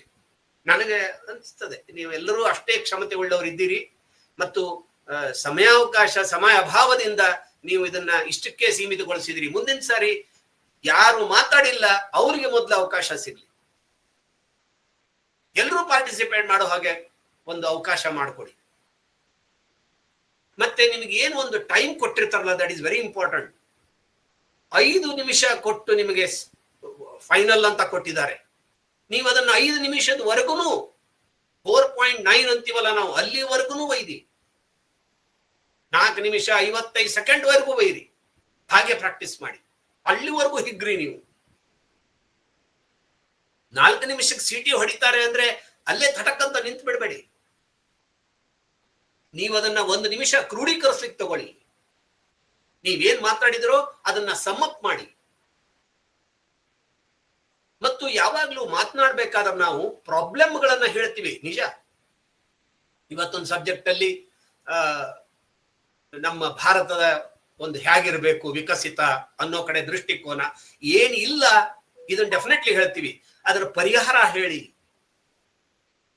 ಅಷ್ಟರಲ್ಲೇ ಇಲ್ಲ, ನಿಮಗೆ ಟೈಮ್ ಇಲ್ಲ ಅಂದ್ರೆ ಬರೀ ಪರಿಹಾರ ರೂಪದಲ್ಲೇ ನಿಮ್ಮ ಮಾತುಗಳನ್ನ ಇಡಿ. ನಾವು ಹೀಗ್ ಮಾಡ್ಬೇಕು, ಇದು ಇಲ್ಲ ನಮಗೆ ಗೊತ್ತೇ ಇದೆ. ಅಥವಾ ನೀವು 2 ನಿಮಿಷ ಏನಿಲ್ಲ ಅನ್ನೋದನ್ನ ಹೇಳಿ, 2 ನಿಮಿಷ ಏನ್ ಮಾಡ್ಬೇಕು ಅದನ್ನ ಸಾಧಿಸ್ಲಿಕ್ಕೆ ಅನ್ನೋದು ಹೇಳಿ. ಬರೀ ಇಲ್ಲ ಇಲ್ಲ ಅನ್ನೋ ಕಡೆನೆ ನೆಗೆಟಿವ್ ಟೋನ್ ಅಲ್ಲಿ ನಿಮ್ಮ ಮಾತುಗಳನ್ನ ಮುಂದುವರಿಸಿ ಮುಗಿಸ್ಬಿಡ್ಬೇಡಿ. ಇದು ಒಂದು ಭಾಷಣದ ಕಲೆ ಅಂತ ನಾವೇನ್ ಹೇಳ್ತೀವಲ್ಲ, ಅದರಲ್ಲಿಯ ಕೆಲ ಅಂಶಗಳು. ಮತ್ತು ಇದು ನಿಮಗೆ ನಾನು ನನ್ನ ಹೈಸ್ಕೂಲ್ ನಲ್ಲಿ ನಾನು ಮೊದಲೇ ಸಾರಿ ಸ್ಟೇಜ್ ಹತ್ತದಾಗ ಸುಭಾಷ್ ಚಂದ್ರ ಬೋಸ್ ನನಗೆ ನೆನಪಿದೆ, 6ನೇ ಏನೋ ಇದ್ದೆ. ಸುಭಾಷ್ ಚಂದ್ರ ಬೋಸ್ರ ಬಗ್ಗೆ ಮಾತಾಡುವಂದಿದ್ರು. ನಾನಲ್ಲಿ ಇಂಥ ದಿನಾಂಕದೊಂದು ಈ ಇಸ್ವಿಯಲ್ಲಿ ಭಾರತದಲ್ಲಿ ಒಂದು ಮೊನಚಾದ ಕತ್ತಿಯ ಜನನವಾಯಿತು ಅಂತ ಹೇಳಿದ್ದೆ. ಜನರು, ನನ್ನ ಮಿತ್ರರು, ಎಲ್ಲ ಹುಡುಗರು ಕೊಳ್ಳಂತ ನಕ್ರು. ಯಾಕೆಂದ್ರೆ ನಮ್ ಕಡೆ ಕತ್ತಿ ಅಂದ್ರೆ ಡಾಂಕಿ, ನನಗೆ ಖಡ್ಗ ಅನ್ಬೇಕಾಗಿತ್ತು, ಅದಕ್ಕೆ ಕತ್ತಿನೂ ಅಂತಾರೆ. ನಮ್ ಕಡೆ ಕತ್ತಿ ಅಂದ್ರೆ ಡಾಂಕಿಗೂ ಅಂತಾರೆ. ಅದಕ್ಕೆ ಶಬ್ದಗಳನ್ನ ಸರಿಯಾಗಿ ಆರಿಸ್ಬೇಕು. ಮತ್ತು over the period of time ನೀವು ಹೀಗೆ ಮಾಡ್ತಾ ಹೋದ್ರೆ, ಪಾರ್ಟಿಸಿಪೇಟ್ ಮಾಡ್ತಾ ಹೋದ್ರೆ ನಿಜವಾಗ್ಲೂ ಸುಧಾರಿಸ್ತೀರಿ. ಇದರಲ್ಲಿ 2 ಮಾತೇ ಇಲ್ಲ. ಎಲ್ಲರಲ್ಲೂ ಆ ಕ್ಷಮತೆ ಎಲ್ಲರಲ್ಲೂ ಇದೆ. ಅದು ಬೆಳೆಸ್ಕೋಬೇಕಷ್ಟೇ. ನಾವು ಅವಕಾಶದ ಸದುಪಯೋಗ ಮಾಡ್ಕೋಬೇಕು, ಅದನ್ನ ಬೆಳೆಸ್ಕೋಬೇಕು. ಸೊ ನನಗೆ ಕೊಟ್ಟಂತಹ ಕೆಲಸವನ್ನ ಒಂದು ಇದರಲ್ಲಿ ಹೇಳೋದಾದ್ರೆ, ಮಿಕ್ಕಿದವರೆಲ್ಲರೂ ಪಾಯಿಂಟ್ ಆ ಕಡೆ ಈ ಕಡೆ ಇದ್ದೀರಾ. ನಾನು ಮಾರ್ಕ್ ಮಾಡೋ ಹೊತ್ತಿಗೆ ಪಾಯಿಂಟ್ ಅಲ್ಲಿ ಮಾಡಿದ್ದೀನಿ, ಪಾಯಿಂಟ್ ಆ ಕಡೆ ಈ ಕಡೆ ಇದ್ದೀರಾ. ಅದರ್ವೈಸ್ ನಾನು ಹೇಳಿದ್ನಲ್ಲ, ಇವೆಲ್ಲ ಸುಧಾರಣೆಗಳು ನೀವು ಮಾಡಿಕೊಂಡ್ರೆ ಇನ್ನೂ ಉತ್ಕೃಷ್ಟವಾಗಿ ಕೆಲಸವನ್ನು ನಿರ್ವಹಿಸಬಹುದು. ಸೊ ನಾನು ಹಾಗೆ ಒಂದ್ಸರಿ ನೋಡ್ತೀನಿ. ನಾನು ಇಂಡಿವಿಜುವಲ್ ಮಾರ್ಕ್ಸ್ ಎಷ್ಟು ಅಂತ ಹೇಳ್ತಾ ಇಲ್ಲ, ಬಟ್ ನನಗೆ ಆರ್ಗನೈಸರ್ 3 ಬೇಕಲ್ಲ, ನಿಮ್ಗೆ ಫಸ್ಟ್ 3 ಬೇಕಲ್ವಾ? ಓಕೆ. ಸೊ ನಾನು ಹಾಗೆ ಓದ್ಕೊಂಡು ಹೋಗ್ತೀನಿ. ಎಲ್ಲಿ ಮಾರ್ಕ್ಸ್ ಹೆಚ್ಚಿಗೆ ಇದೆ ಅಂತ ನನಗೂ ಗೊತ್ತಾಗ್ತದಂದ್ರೆ 3.54, 3.5, 3.9, 3.95, 3.7, 4.6.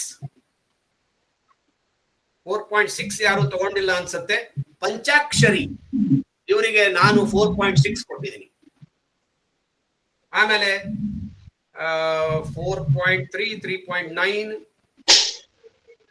4.3 ಇದು ಶಾರದಾ ಅವರಿಗೆ ಬಂದಿದೆ. ಆಮೇಲೆ 3.9, 3.8, 3.7, 3.24, 3.22, 3.9 ನನ್ನ ಲೆಕ್ಕ 3.95 ಒಬ್ಬರಿದ್ದಾರೆ, 3.9 ಇಬ್ಬರಿದ್ದಾರೆ.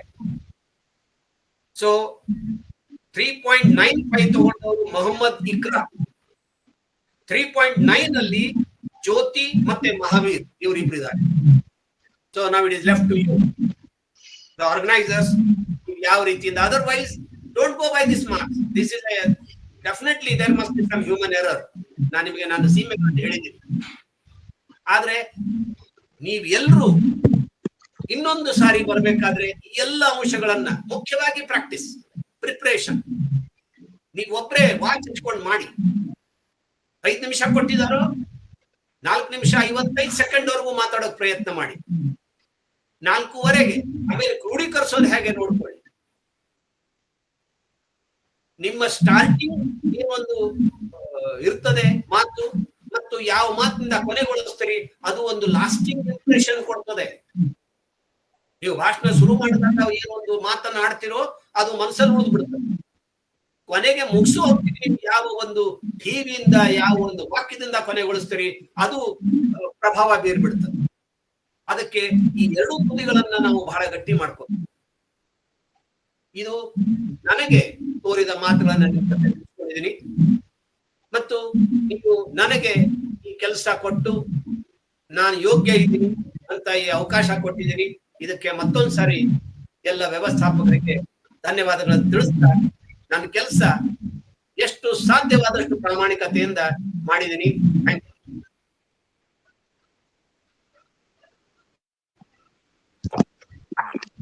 ನಿರ್ಣಾಯಕರಾಗಿ ಅತ್ಯುತ್ತಮವಾದ ಸಲಹೆಗಳನ್ನ ನೀಡುವುದರ ಜೊತೆಗೆ ಒಂದು ಉತ್ತಮ ಮಾರ್ಗದರ್ಶನವನ್ನು ನೀಡಿರ್ತಕ್ಕಂತಹ ಶ್ರೀಯುತ ವಸಂತ್ ಪಟವರ್ಧನ್ ಸರ್ ಇವರಿಗೆ ತುಂಬು ಹೃದಯದ ಧನ್ಯವಾದಗಳು. ನಂತರದಲ್ಲಿ ಪ್ರೀತಿ ಮೇಡಮ್ ಅವರು ಇದರ ಕುರಿತಾಗಿ ಮಾತಾಡ್ಬೇಕು ಅಂತ ಕೇಳ್ಕೊಳ್ತಿದ್ದೀನಿ. ಹಲೋ,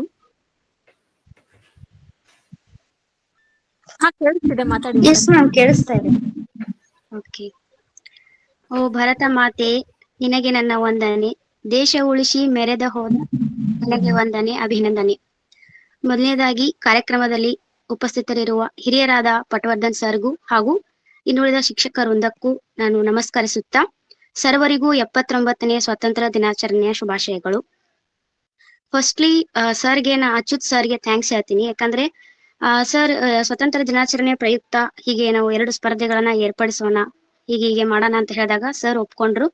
ಸೊ ಅದರಂತೆ ನಿನ್ನೆ ಮತ್ತು ಇವತ್ತು 2 ದಿನಗಳ ಕಾಲ ಏನು ಸ್ಪರ್ಧೆ ನಡೀತು, ತುಂಬಾ ಚೆನ್ನಾಗಿ ಮೂಡ್ ಬಂತು. ಸೊ ಅದಕ್ಕೆ ಕಾರಣೀಭೂತರಾದಂತಹ ನನ್ನೆಲ್ಲಾ ಪ್ರೀತಿಯ ವಿದ್ಯಾರ್ಥಿಗಳಿಗೆ ನಾನು ಮೊದಲು ಧನ್ಯವಾದನ ತಿಳಿಸ್ತೀನಿ. ಸೊ ಇಷ್ಟೊತ್ತು ಪಟವರ್ಧನ್ ಸರ್ ತುಂಬಾ ಸೊಗಸಾಗಿ ಹೇಳಿದ್ದಾರೆ ಏನೇನ್ ಆಗ್ಬೇಕಿತ್ತು ಅನ್ನೋದ್ರ ಬಗ್ಗೆ, ಸುಧಾರಣೆಗಳ ಬಗ್ಗೆ ಹಿರಿಯರು ಹೇಳಿದ್ದಾರೆ ಏನೇನ್ ಮಾಡ್ಬೇಕಿತ್ತು ಅಂತ ಹೇಳಿ. ಸೊ ನನ್ನ ಪ್ರಕಾರ ಇವತ್ತಿನ ಭಾಷಣ ಸ್ಪರ್ಧೆ ಅಭಿಪ್ರಾಯ ಹೇಳೋದಾದ್ರೆ, ಕೆಲವರು ಮಾತಾಡಿದಿರಿ ಅಂದ್ರೆ ಕೆಲವರು ಇನ್ನೂ ಚೆನ್ನಾಗಿ ಮಾತಾಡಬಹುದಿತ್ತು ಅಂತ ನನ್ನ ಅನಿಸಿಕೆ. ಮತ್ತೆ ಇನ್ನೂ ಹೆಚ್ಚಿನ ಸಂಖ್ಯೆಯಲ್ಲಿ ಪಾಲ್ಗೊಳ್ಬೇಕಿತ್ತು. ಪಟವರ್ಧನ್ ಸರ್ ಪಾಯಿಂಟ್ಸ್ ಕೊಟ್ಟಿದ್ದಾರೆ, ಬಟ್ ನಾನು ಪಾಯಿಂಟ್ಸ್ ಎಲ್ಲೂ ನೋಟ್ ಮಾಡ್ಕೊಂಡಿಲ್ಲ. ಬಟ್ ನನಗೆ ಫಸ್ಟ್ ಶಾರದಾ ಅವ್ರದ್ದು ಭಾಷಣ ಕೇಳಿದಾಗ ಅನ್ನಿಸ್ತು. ಆಮೇಲೆ ಬರ್ತಾ ಬರ್ತಾ ಮತ್ತೆ ಪಂಚಾಕ್ಷರ ಭಾಷಣ ಕೇಳಿದಾಗೂ ಅನ್ನಿಸ್ತು ಓಕೆ ಅಂತ ಹೇಳಿ. ಜ್ಯೋತಿ ಅವ್ರದ್ದು ಓಕೆ ಅನ್ನಿಸ್ತು. ಸೊ ನನ್ನ ಮನಸ್ಸಲ್ಲಿ ಬಂದಂತ ವಿದ್ಯಾರ್ಥಿಗಳ ಹೆಸರುಗಳಿಗೆ ಪಟವರ್ಧನ್ ಸರ್ ಅವರು ಕೊಟ್ಟಿದ್ದಾರೆ ಅಂತ ಅನ್ನಿಸ್ತು. ತುಂಬಾ ಚೆನ್ನಾಗಿ ಮಾಡಿದಿರಿ, ಇನ್ನೂ ಮಾಡ್ಬೇಕಿತ್ತು ಅಂತ ನನ್ನ ಅನಿಸಿಕೆ. ಮತ್ತೆ ಈಗ ಸ್ವತಂತ್ರ ದಿನಾಚರಣೆ ಮತ್ತು ಗಣರಾಜ್ಯೋತ್ಸವ ಅಂತ ಬಂದಾಗ ನಮಗೆ ಶಾಲಾ ಮತ್ತು ಕಾಲೇಜು ಹಂತದಲ್ಲಿ ಏನೋ ಒಂಥರ ಸಂಭ್ರಮ ಸಡಗರನೆ ಅಂತಾನೆ ಹೇಳ್ಬೋದು. ಯಾಕಂದ್ರೆ 1 ವಾರದ ಮುಂಚೆನೆ ನಾವೆಲ್ಲ ಸೆಲೆಬ್ರೇಷನ್ ಮಾಡೋಕೆ ಪ್ರಿಪರೇಷನ್ ಸ್ಟಾರ್ಟ್ ಮಾಡ್ತಾ ಇದ್ವಿ. ಅಷ್ಟೊಂದು ಸಂಭ್ರಮ ಇರ್ತಿತ್ತು. ಇವತ್ತು ನಿಮ್ಮೆಲ್ಲರ ಭಾಷಣ ಕೇಳಿ ನನಗೆ ನನ್ನ ಬಾಲ್ಯ ಜೀವನ ನೆನಪಾಯ್ತು. ನಾನು ಕೂಡ ಭಾಷಣ ಸ್ಪರ್ಧೆಯಲ್ಲಿ ಭಾಗವಹಿಸ್ತಾ ಇದ್ದೆ. ಇವತ್ತು ಎಲ್ಲರ ಭಾಷಣವನ್ನ ಕೇಳುವಂತಹ ಒಂದು ಸೌಭಾಗ್ಯ ನನಗ್ ಸಿಕ್ಕಿದೆ. ತುಂಬಾ ಖುಷಿ ಅನ್ನಿಸ್ತು. ಸೊ ಎಲ್ಲರಿಗೂ ಥ್ಯಾಂಕ್ ಯು. ಮತ್ತೆ ಶಾಲೆಯಲ್ಲಿ ನಮಗೊಂದು ಮಾತು ಹೇಳ್ತಾ ಇದ್ರು ನಮ್ ಪ್ರೇಯರ್ ಟೈಮ್ ಅಲ್ಲಿ, ನಮ್ಮ ಭವಿಷ್ಯ ನಮ್ಮ ಕೈಯಲ್ಲಿದೆ, ಸಾರಿ ನಿಮ್ಮ ಭವಿಷ್ಯ ನಿಮ್ಮ ಕೈಯಲ್ಲಿದೆ ಅಂತ ನಮ್ ಟೀಚರ್ಸ್ ಹೇಳೋರು. ನಾವು ನಮ್ಮ ಭವಿಷ್ಯ ನಮ್ಮ ಕೈಯಲ್ಲಿದೆ ಅಂತ ಹೇಳ್ತಿದ್ವಿ. ಸೊ ಇವಾಗ ಈಗ ನನಗ ಅನ್ಸುತ್ತೆ ನಮ್ಮ ಭವಿಷ್ಯಕ್ಕಿಂತ ನಮ್ಮ ಆರೋಗ್ಯ ನಮ್ಮ ಕೈಲಿದೆ ಅಂತ ನಾನು ಹೇಳ್ತೀನಿ. ಸೊ ಆರೋಗ್ಯ ಚೆನ್ನಾಗಿದ್ರೆ ನಾವು ಏನ್ ಬೇಕಾದ್ರೂ ಸಾಧಿಸ್ತೀವಿ, ಎಲ್ ಬೇಕಾದ್ರೂ ಹೋಗ್ತೀವಿ, ದುಡಿತೀವಿ. ಆರೋಗ್ಯನೇ ನಮ್ ಕೈ ಇಲ್ಲ ಅಂತಂದ್ರೆ ನಾವು ಏನನ್ನು ಮಾಡಕ್ ಆಗಂಗಿಲ್ಲ. ಸೊ ಎಲ್ಲರೂ ಅಷ್ಟೇ, ದೈಹಿಕ ಆರೋಗ್ಯ ಆಗಿರ್ಬಹುದು, ಮಾನಸಿಕ ಆರೋಗ್ಯವಾಗಿರಬಹುದು, ಎಲ್ಲವನ್ನು ಚೆನ್ನಾಗಿ ಕಾಪಾಡ್ಕೋಬೇಕು. ನಿಮ್ಮ ಸಾಧನೆಯತ್ತ ನೀವು ಸಾಗ್ಬೇಕು ಅಂತ ನಾನು ಹೇಳ್ತೀನಿ. ಮತ್ತೆ ಓವರ್ ಆಲ್ ಇವತ್ತಿನ ಕಾರ್ಯಕ್ರಮ ಚೆನ್ನಾಗಿತ್ತು, ಮೂಡಿ ಬಂತು. Thank you. ಜಗದ್ಗುರು ಪಾದ ಪದ್ಮಯ ತಯೋಶ್ಯತ್ವ ಪ್ರಾಣಮಂ ಬಹುರ್ಮುಹು ರತ್ನಾಕರ ದೌಪ್ತ ಪದಂ Himalaya ಕಿರೀಟಿನಿ ಬ್ರಹ್ಮರಾಜಶ್ರೀ ರತ್ನಾಢ್ಯಂ Vande Mataram.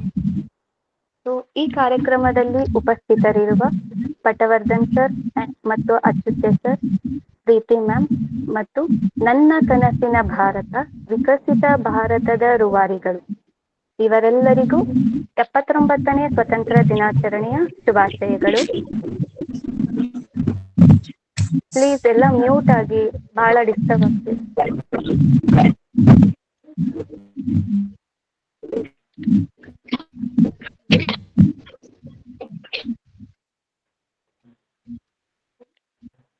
So, time is slow when you wait. Time is fast when you are late. Time is short when you are in pain. Time is currency. Be careful how you spend it. ಎಲ್ರಿಗೂ ಅರ್ಥ ಆಯ್ತು ಅನ್ಕೊಂತೀನಿ. So ವಿಕಸಿತ ಭಾರತ ಎಟ್ 2047 ನಮ್ಮ ದೃಷ್ಟಿಕೋನ. So ಎಲ್ಲರೂ ಈ ಒಂದು ವಿಷಯದ ಕುರಿತು ಮಾತನಾಡಿದ್ರಿ. ಸೊ ವಿಕಸಿತ ಭಾರತದ ಉದ್ದೇಶಗಳು ಏನು, ಸೊ ಸಮಸ್ಯೆಗಳು ಏನಿದೆ, ಅದಕ್ಕೆ ಪರಿಹಾರ ಏನು. ಸೊ ಪಟವರ್ಧನ್ ಸರ್ ಹೇಳಿದ್ರು, ಎಲ್ಲರೂ ಕೇವಲ ಸಮಸ್ಯೆಗಳ ಬಗ್ಗೆನೇ ಮಾತಾಡಿದ್ರಿ, ಅದಕ್ಕೆ ಪರಿಹಾರೋಪಾಯಗಳು ಯಾರು ಮಾತಾಡ್ಲಿಲ್ಲ. ಸರ್ ಹೇಳಿದ್ರು, firstly preparation is a very important. ಒಂದು ಭಾಷಣಕ್ಕೆ ಇರಬೇಕಾದಂತಹ ಕೌಶಲ್ಯಗಳು ಏನು ಅಂತಂದು ಪಟವರ್ಧನ್ ಸರ್ ಮಾತಾಡಿದ್ರು. ಸೊ ನಾನು ಕಾರ್ಯಕ್ರಮದ ಕುರಿತು ಮಾತನಾಡಲ್ಲ. ನನ್ನ ಕನಸಿನ ಭಾರತ ವಿಕಸಿತ ಭಾರತ, ಅದರ ಬಗ್ಗೆ ಒಂದೆರಡು ನನ್ನ ಅನಿಸಿಕೆಗಳು. ನೀವು ಅವಕಾಶ ಕೊಟ್ರೆ ಮಾತಾಡ್ತೀನಿ, ಯಾಕಂದ್ರೆ ಸಮಯದ ಅಭಾವ ಇದೆ. ಆದ್ರೆ ನನಗೆ ಮಾತ್ರ 10 ನಿಮಿಷ ಬೇಕು. ಸರ್ ಪಟವರ್ಧನ್ ಸರ್ ಮಾತಾಡ್ಬೋದಾ? ಮಾತಾಡಿ ಜ್ಯೋತಿ ಅವರೇ, ಮಾತಾಡಿ. Thank you sir. Thank you ma'am. 25 ವರ್ಷದ ಹಿಂದೆ ಹೇಗಿತ್ತು ನನ್ನ ಭಾರತ, 75 ವರ್ಷದ ನಂತರ ಹೇಗಾಗಿದೆ ನನ್ನ ಭಾರತ, 100 ವರ್ಷದ ನಂತರ ಹೇಗಾಗಲಿದೆ ನನ್ನ ಭಾರತ. ನನ್ನ ಭಾರತ ವಿಕಸಿತ ಭಾರತ. ಸೊ ಫಸ್ಟ್ಲಿ ನಾನು ವಿಕಸಿತ ಭಾರತ 2047. ಸೊ ನರೇಂದ್ರ ಮೋದಿಜಿ ಅವರು ವಿಕಸಿತ ಭಾರತದ ಕುರಿತು ಕ್ಯಾಂಪೇನ್ ಮಾಡ್ತಾರೆ. ಸೊ ವಿಕಸಿತ ಭಾರತದ ಉದ್ದೇಶಗಳು ಏನಿದವು, ಸೊ ನಾವು 2047ರ ವೇಳೆಗೆ ಭಾರತವನ್ನ ವಿಕಸಿತ ಭಾರತವನ್ನಾಗಿ ಮಾಡಲು ಯಾವ ಉದ್ದೇಶಗಳನ್ನ ಹಾಕಿಕೊಂಡಿದ್ದೇವೆ ಅಂತಂದು ರೋಡ್ ಮ್ಯಾಪ್ ಅನ್ನ ನಮ್ಗೆ ಒದಗಿಸ್ತಾರ. ಸೊ ಎಷ್ಟು ಜನಕ್ಕೆ ವಿಕಸಿತ ಭಾರತದ ಉದ್ದೇಶ ಗೊತ್ತಿದೆ? ಆಲ್ಮೋಸ್ಟ್ ಎಲ್ರಿಗೂ ಗೊತ್ತಿದೆ ಅನ್ಕೊಂತೀನಿ. ನಾನು ವಿಕಸಿತ ಭಾರತದ ದಾಪುಗಾಲುಗಳ ಬಗ್ಗೆ ಮಾತಾಡ್ತೀನಿ. ಅಂದರೆ ಇವಾಗಾಗ್ಲೇ ನಮ್ಮ ಭಾರತ ವಿಕಸಿತ ಭಾರತದೆಡೆಗೆ ಹೆಜ್ಜೆಯನ್ನ ಇಟ್ಟಿದೆ. ಅದರಲ್ಲಿ ಕೆಲವೊಂದು ಅಂಶಗಳ ಕುರಿತು ಮಾತನಾಡಕ್ಕೆ ಇಷ್ಟಪಡ್ತೀನಿ. ಸೊ ಫಸ್ಟ್ಲಿ 2047ರ ಬಗ್ಗೆ ಮಾತನಾಡುವುದಕ್ಕಿಂತ ಮೊದಲು 2023 ವರ್ಷದ ಬಗ್ಗೆ ಮಾತಾಡ್ತೀನಿ. ಯಾಕ್ರಿ 2023ನೇ ಇಸವಿ ನಮ್ಮ ಭಾರತದಲ್ಲಿ ಅತಿ ಪ್ರಮುಖವಾದಂತಹ ವರ್ಷ ಅಂತ ಹೇಳಿದ್ರೆ ತಪ್ಪಾಗಂಗಿಲ್ಲ. ಯಾಕ ಅಂತ ಹೇಳಿದೆ ಅಂದ್ರೆ 2023ನೇ ವರ್ಷದಲ್ಲಿ ನಮ್ಮ ಭಾರತ G20 ನಾಯಕತ್ವವನ್ನ ವಹಿಸ್ಕೊಂಡಿತ್ತು. ಸೊ ನಿಮ್ಗೆಲ್ರಿಗೂ ಗೊತ್ತಿದೆ, G20 ನಾಯಕತ್ವವನ್ನ ನಮ್ಮ ಭಾರತ ಏನ್ ಮಾಡಿತ್ರಿ 2023ರಲ್ಲಿ ವಹಿಸ್ಕೊಂಡಿತ್ತು. ಸೊ G20 ಕಂಟ್ರಿ ಸಭೆಯಲ್ಲಿ ಎಷ್ಟು ಮಹತ್ವದ ಸಭೆಗಳು ನಡೆದಿದವು, ಎಂತಹ ಮಹತ್ವದ ಕೆಲಸಗಳು ನಡೆದಿದ್ದವು, ಎಂತಹ ಶ್ರೇಷ್ಠ ಭಾರತ ನಮ್ಮದು. ಎಲ್ಲರಿಗೂ ಭಾರತದಲ್ಲಿ G20 ಸಭೆ ನಡೀತು ಅಂತ ಗೊತ್ತು. ಬಟ್ G20 ಸಭೆಯಲ್ಲಿ ಏನು ಮಹತ್ವದ ವಿಷಯಗಳನ್ನು ಅಥವಾ ನಿರ್ಣಾಯಕಗಳನ್ನ ತೆಗೆದುಕೊಂಡ್ರು ಅಂತಂದು ಸೊ ಕೆಲವೊಬ್ಬರಿಗೆ ಗೊತ್ತಿದೆ, ಕೆಲವೊಬ್ಬರಿಗೆ ಗೊತ್ತಿಲ್ಲ. ಸೊ ಅದರ ಒಂದು ಪರಿಚಯವನ್ನ ಮಾಡಿಕೊಟ್ಟ ನನ್ನ ಭಾರತ ಹೇಗೆ ವಿಕಸಿತ ಭಾರತಕ್ಕೆ ದಾಪುಗಾಲನ್ನ ಇಡ್ತಾ ಇದೆ ಅಂತ ನಾನು ಇವತ್ತು ಮಾತಾಡಕ್ಕೆ ಇಷ್ಟಪಡ್ತೀನಿ. ಸೊ ಫಸ್ಟ್ಲಿ 2023 ಇಸ್ವಿಯಲ್ಲಿ ನನ್ನ ಭಾರತ ವಿಕಸಿತ ಭಾರತದ ಅಥವಾ G20 ಸಭೆಯ ಆತಿಥ್ಯವನ್ನ ವಹಿಸ್ಕೊಂಡಿತ್ತು. ಏನ್ರಿ ಹಾಗಿದ್ರೆ G20 ಅಂತ ಹೇಳಿದ್ರೆ, G20 ಅಂದ್ರೆ ಜಗತ್ತಿನ 20 ಪ್ರಾಮಿನೆಂಟ್ ಕಂಟ್ರೀಸ್, ಅದರಲ್ಲಿ ನಮ್ಮ ಭಾರತನೂ ಕೂಡ ಒಂದು. ಎಂತ ಹೆಮ್ಮೆ ಅಲ್ಲ ರೀ. ಸೊ G20 ಅಂತ ಹೇಳಿದ್ರೆ ಜಗತ್ತಿನ 20% GDP ಹೊಂದಿರುವಂತಹ ರಾಷ್ಟ್ರಗಳು, ಜಗತ್ತಿನಲ್ಲಿ 70% ಜನಸಂಖ್ಯೆ ಹೊಂದಿರುವಂತಹದ್ದು, 60% ಭೂಭಾಗ, 75% ಇಂಟರ್ನ್ಯಾಷನಲ್ ಟ್ರೇಡ್ ಅನ್ನ ಹೊಂದಿರುವಂತಹ G20ಯಲ್ಲಿ ಸದಸ್ಯತ್ವವನ್ನ, ಅದು ಏನು ಪ್ರಾಮಿನೆಂಟ್ ಕಂಟ್ರಿಯಾಗಿ ನಮ್ಮ ಭಾರತ ಇದೆ. ಸೊ ಈ ವರ್ಷ ಅಂದ್ರೆ 2023 ಇಸವಿಯಲ್ಲಿ ಅದರ ಲೀಡರ್ ಯಾರಾಗಿದ್ರು, ನನ್ನ ಭಾರತ ಆಗಿತ್ತು. ಎಂತಹ ಹೆಮ್ಮೆ ವಿಷಯ ಅಲ್ರಿ. Are you have not proud of it? You have to be. So ನಾವು ಪ್ರೌಡ್ ಇಂತ ಹೇಳ್ಕೋಬೇಕ್ರಿ. ಯಾಕಂದ್ರೆ ಅಂತಹ G20 ಆತಿಥ್ಯ ನಮ್ಮ ಭಾರತದಲ್ಲಿ ಆಗಿದೆ ಅಂತ ಹೇಳಿದೆ ಅಂದ್ರ ನಾವು ಹೆಮ್ಮೆ ಅಂತ ಹೇಳ್ಕೋಬೇಕು. ಸೊ ಜಗತ್ತಿನಲ್ಲಿ ಇಲ್ಲಿವರೆಗೂ 18 G20 ಸಭೆಗಳು ನಡೆದಿದೆ. ಅದರಲ್ಲಿ ನಮ್ಮ ಭಾರತ ಆತಿಥ್ಯ ವಹಿಸಿದಂತಹ G20 ಸಭೆ ಏನು 17 G20 ಸಭೆಗಳು ಆಗಿತ್ತು. ಸೊ 18ನೇ G20 ಸಭೆ ನಮ್ಮ ಭಾರತದಲ್ಲಿ ನಡೀತು. 17 G20 ಸಭೆಯಲ್ಲಿ ಏನು ಪ್ರೊಡಕ್ಟಿವಿಟಿ ಬಂದಿದೆಯೋ ಅದಕ್ಕಿಂತ ಮ್ಯಾಕ್ಸಿಮಮ್ ಪ್ರೊಡಕ್ಟಿವಿಟಿ ಏನು ಒಂದು 17 ಸಭೆಗಳದ್ದು ಮ್ಯಾಕ್ಸಿಮಮ್ ಪ್ರೊಡಕ್ಟಿವಿಟಿ ಇರುತ್ತಲ್ಲ, ಅದರ 2 ಪಟ್ಟು ನಮ್ಮ ಭಾರತದಿಂದ ಕೊಡುಗೆಯನ್ನ ನಾವು ನೀಡಿದ್ದೇವೆ G20 ಸಭೆಯಲ್ಲಿ. ಸೊ 28 ರಾಜ್ಯಗಳು, 8 ಕೇಂದ್ರಾಡಳಿತ ಪ್ರದೇಶಗಳು, 60 ನಗರಗಳಲ್ಲಿ 220ಕ್ಕೂ ಹೆಚ್ಚು ಸಭೆಗಳು. ಸೊ 20 ದೇಶಗಳಿಂದ ಅಂದ್ರೆ 195 ಏನ್ ಕಂಟ್ರೀಸ್ಗಳದವೋ ಆ ಎಲ್ಲಾ ದೇಶದ ಮುಖ್ಯಸ್ಥರುಗಳು, ದೆನ್ ವಿದೇಶಾಂಗ ಸಚಿವರು, ಶೇರ್ಪಾಗಳು ನಮ್ಮ G20 ಸಭೆಗೆ ಏನಾಗಿದ್ರು ಬಂದಿದ್ದರಿ. ಜಗತ್ತೇ ಕೊಂಡಾಡಿದಂತಹ ವರ್ಷ ಯಾವುದು ಅಂತ ಹೇಳಿದ್ರೆ 2023 ಅಂತ ಹೇಳಿದ್ರೆ ತಪ್ಪಾಗೋದಿಲ್ಲ. ಯಾಕ್ರಿ ನಾವು ನಮ್ಮ ಭಾರತದ ಬಗ್ಗೆ ಹೆಮ್ಮೆ ಪಡ್ಬೇಕು ಅಂತ ಹೇಳಿದ್ರೆ, ಫಸ್ಟ್ಲಿ G20 ಆರ್ಗನೈಸ್ ಮಾಡಬೇಕಾದ್ರೆ ಇಂಡಿಯಾ ಒಂದು ಮಹತ್ವದ ಸಭೆಯನ್ನ ತೆಗೆದುಕೊಳ್ಳುತ್ತೆ. ಏನ್ರಿ ಅದು ಅಂತ ಹೇಳಿದ್ರೆ ಗ್ಲೋಬಲ್ ಸೌತ್ ಮೀಟ್ ಅಂತಂದು. ಏನ್ರಿ ಗ್ಲೋಬಲ್ ಸೌತ್ ಮೀಟ್? ಏನಪ್ಪಾ ಇದು ಗ್ಲೋಬಲ್ ಸೌತ್ ಮೀಟ್ ಅಂತ ಹೇಳಿದ್ರೆ, ಏನು ನಮ್ಮ ಗೋಳಾರ್ಧದಲ್ಲಿ ದಕ್ಷಿಣ ಭಾಗದಲ್ಲಿ ಕಂಡು ಬರುವಂತಹ ರಾಷ್ಟ್ರಗಳು ಏನದವು. ಸೊ ನಮ್ಮ ಪ್ರಕಾರ ಆ ದಕ್ಷಿಣ ಭಾಗದಲ್ಲಿ ಕಂಡು ಬರುವಂತಹ ರಾಷ್ಟ್ರಗಳನ್ನ ಕಡು ರಾಷ್ಟ್ರಗಳು, ಅತ್ಯಂತ ಬಡತನ, ನಿರುದ್ಯೋಗ, GDP ಇಲ್ಲದಂತಹ ರಾಷ್ಟ್ರಗಳು ಅಂತಂದು ಎಲ್ಲಾ ರಾಷ್ಟ್ರಗಳು ಮಾತಾಡ್ತವು. ಬಟ್ ನಮ್ಮ ಭಾರತ ಏನ್ ಮಾಡ್ತು, G20 ಸಭೆಯನ್ನ ಆರ್ಗನೈಸ್ ಮಾಡೋಕ್ಕಿಂತ ಮೊದಲು ಫಸ್ಟ್ ಗ್ಲೋಬಲ್ ಸೌತ್ ಸಮಿಟ್ ಅನ್ನ ಮಾಡುತ್ತ. ಏನ್ ಮಾಡುತ್ತರಿ ಅಲ್ಲಿ ನಮ್ಮ ಭಾರತ? ನೋಡ್ರಿ, ನಮ್ಮ ಭಾರತದ ದೃಷ್ಟಿಕೋನ ಯಾವ ರೀತಿ ಇದೆ ಅಂತ ಈ ಒಂದು ಸಭೆಯಲ್ಲಿ ಅರ್ಥ ಆಗುತ್ತೆ ನಮ್ಗೆ. ಸೊ ಗ್ಲೋಬಲ್ ಸೌತ್ ಸಮಿಟ್ ಅಲ್ಲಿ ಎಲ್ಲಾ ರಾಷ್ಟ್ರಗಳು ಏನು ದಕ್ಷಿಣ ಭಾರತದ ರಾಷ್ಟ್ರಗಳು ಬರುತ್ತಾ ಅಲ್ಲಿ ಭಾಗವಹಿಸಿದ್ವು. ಸೊ ಅವಾಗ ಭಾರತ ಹೇಳುತ್ತ, ನಿನಗಂತಕ್ರು G20ಯಲ್ಲಿ ಪರ್ಮನೆಂಟ್ ಸದಸ್ಯತ್ವ ದೊರೆಯೋದಿಲ್ಲ, ಆದರೆ ನಿನಗೆ ಏನು ಸವಲತ್ತುಗಳು ಬೇಕೋ ಅದನ್ನ ನನ್ನ ಎದುರಿಗೆ ಹೇಳು, ನಾನು G20 ಸಭೆಯಲ್ಲಿ ನಿನ್ನ ಪರವಾಗಿ ಮಾತನಾಡ್ತೀನಿ ಅಂತ ಹೇಳುತ್ತೆ. ಇದು ರೀ ನಮ್ಮ ಭಾರತ. ಸೊ ನಾವಷ್ಟ ಬೆಳವಣಿಗೆಯನ್ನ ಹೊಂದೋದಿಲ್ಲ, ನಮ್ಮ ಜೊತೆಗೆ ಎಲ್ಲಾ ದೇಶಗಳು ಬೆಳವಣಿಗೆಯನ್ನ ಹೊಂದಲಿ ಅನ್ನೋ ಒಂದು ಮನೋಭಾವನೆಯನ್ನ ನಮ್ಮ ಭಾರತ ಹೊಂದಿದೆ.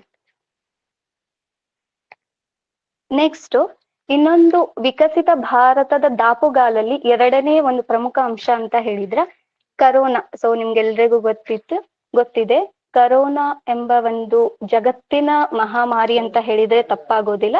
ಸೊ ಕರೋನಾ ಬಂದಿತ್ತು. ಅವಾಗ ಎಲ್ಲರೂ ಏನಂತ ಹೇಳಿದ್ರಿ, ಸೊ ಯಾರು ಮನೆ ಬಿಟ್ಟು ಹೊರಗೆ ಬರ್ಬಾಡ್ರಿ ಅಂತಂದು.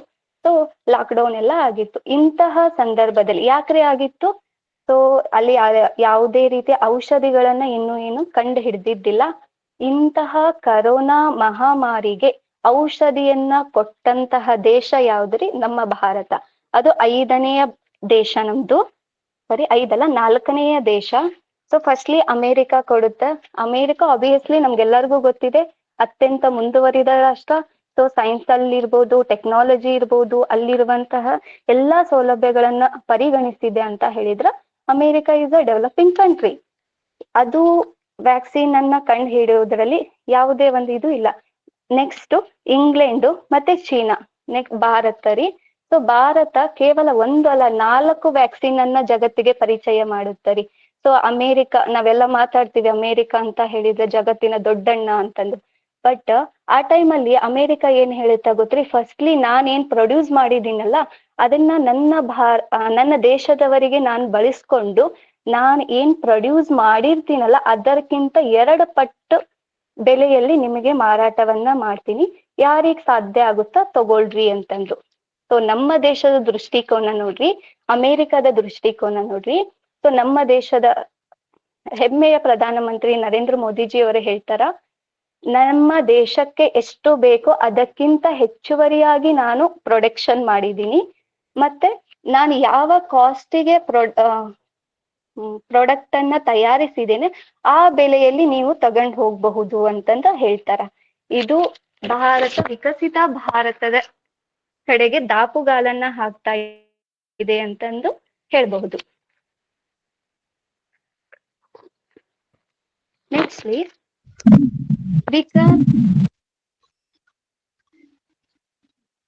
ವಿಕಸಿತ ಭಾರತ ಯಾವಾಗ್ಲೂ ಯುವ ಜನತೆಯ ಶಕ್ತಿಯನ್ನ ಅವಲಂಬನೆಯನ್ನ ಆಗಿರುತ್ತ ಅಂತ ಹೇಳ್ತೀನಿ.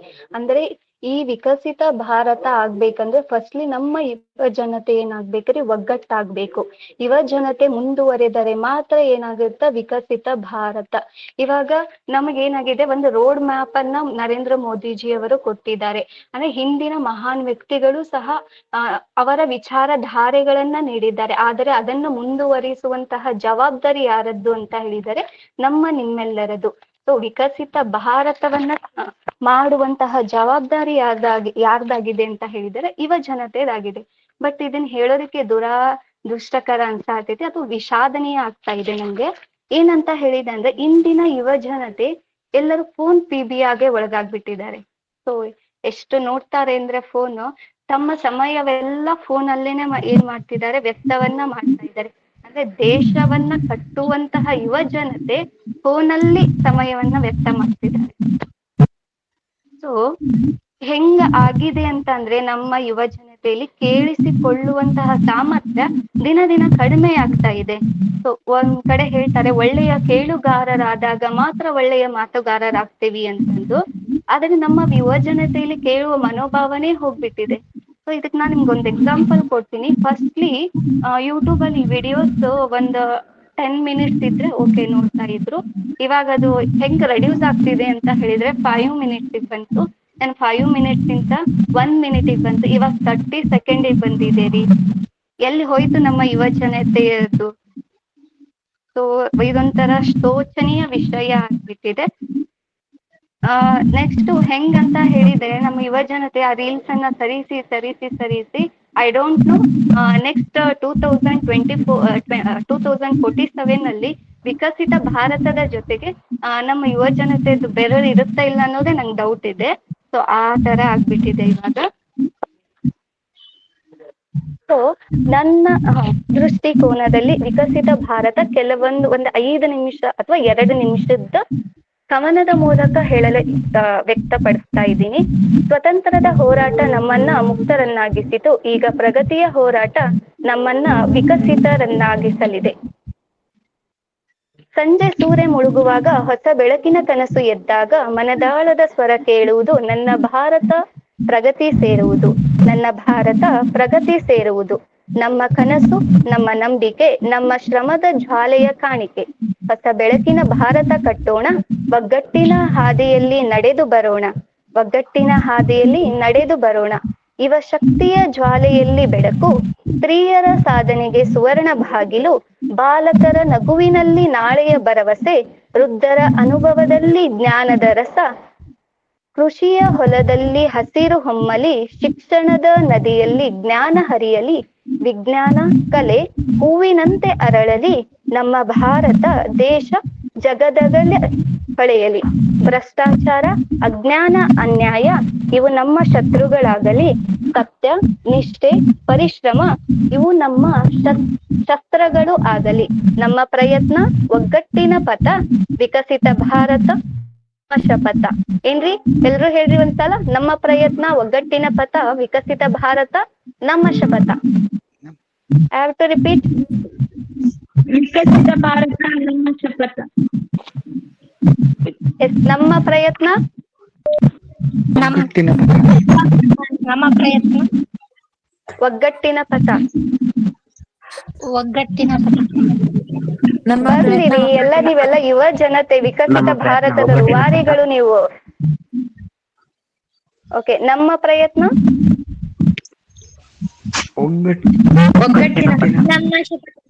ಒಗ್ಗಟ್ಟಿನ ವಿಕಸಿತ ಭಾರತ ನಮ್ಮ ಶಪಥ. ಜೈ ಹಿಂದ್, ಜೈ ಭಾರತ್ ಮಾತೆ. ಎಲ್ಲರಿಗೂ ಧನ್ಯವಾದಗಳು.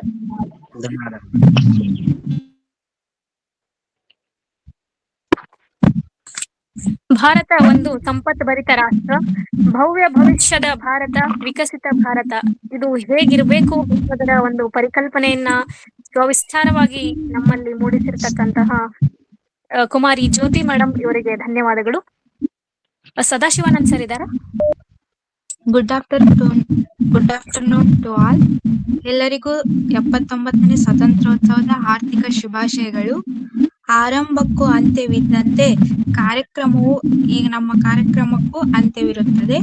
ನಮ್ಮ ಜ್ಞಾನಲಹರಿ ಸಮೂಹದ ಇಂಗ್ಲಿಷ್ ಭಾಷೆಯ ಶಿಕ್ಷಕರಾಗಿ ಈ ಸ್ಪರ್ಧೆಯ ಕಾರ್ಯಕ್ರಮದಲ್ಲಿ ಮುಖ್ಯ ನಿರ್ಣಾಯಕರಾಗಿ ಆಗಮಿಸಿ ಈ ಕಾರ್ಯಕ್ರಮಕ್ಕೆ ಶೋಭೆಯನ್ನು ತಂದಿರುವಂತ ವಸಂತ್ ಪಟವರ್ಧನ್ ಸರ್ ಇವರಿಗೆ ನನ್ನ ಪರವಾಗಿ ಹಾಗೂ ನಮ್ಮೆಲ್ಲ ಶಿಕ್ಷಕರ ಪರವಾಗಿ, ನನ್ನೆಲ್ಲ ಗ್ರೂಪ್ ಸದಸ್ಯರ ಪರವಾಗಿ ವಂದನೆ, ಅಭಿನಂದನೆಗಳು.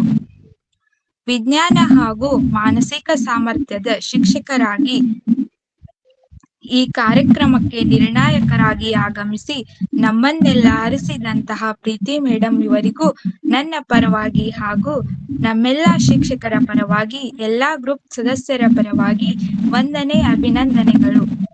ಅರ್ಥಶಾಸ್ತ್ರದ ಶಿಕ್ಷಕರಾಗಿ ಈ ಕಾರ್ಯಕ್ರಮಕ್ಕೆ ನಿರ್ಣಾಯಕರಾಗಿ ಆಗಮಿಸಿ ನಮ್ಮನ್ನೆಲ್ಲ ಪ್ರೋತ್ಸಾಹಿಸಿದಂತಹ ಜ್ಯೋತಿ ಮೇಡಮ್ ಇವರಿಗೂ ನನ್ನ ಪರವಾಗಿ ಹಾಗೂ ನಮ್ಮೆಲ್ಲಾ ಶಿಕ್ಷಕರ ಪರವಾಗಿ, ಎಲ್ಲಾ ಗ್ರೂಪ್ ಸದಸ್ಯರ ಪರವಾಗಿ ವಂದನೆ, ಅಭಿನಂದನೆಗಳು.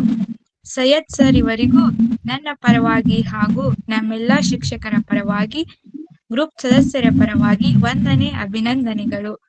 ಜ್ಞಾನಲಹರಿ ಸಂಸ್ಥಾಪಕರಾದಂತಹ ಅಚ್ಯುತ್ ಸರ್ ಇವರಿಗೂ ನನ್ನ ಪರವಾಗಿ ಹಾಗೂ ನಮ್ಮೆಲ್ಲಾ ಶಿಕ್ಷಕರ ಪರವಾಗಿ, ಗ್ರೂಪ್ ಸದಸ್ಯರ ಪರವಾಗಿ ವಂದನೆ, ಅಭಿನಂದನೆಗಳು.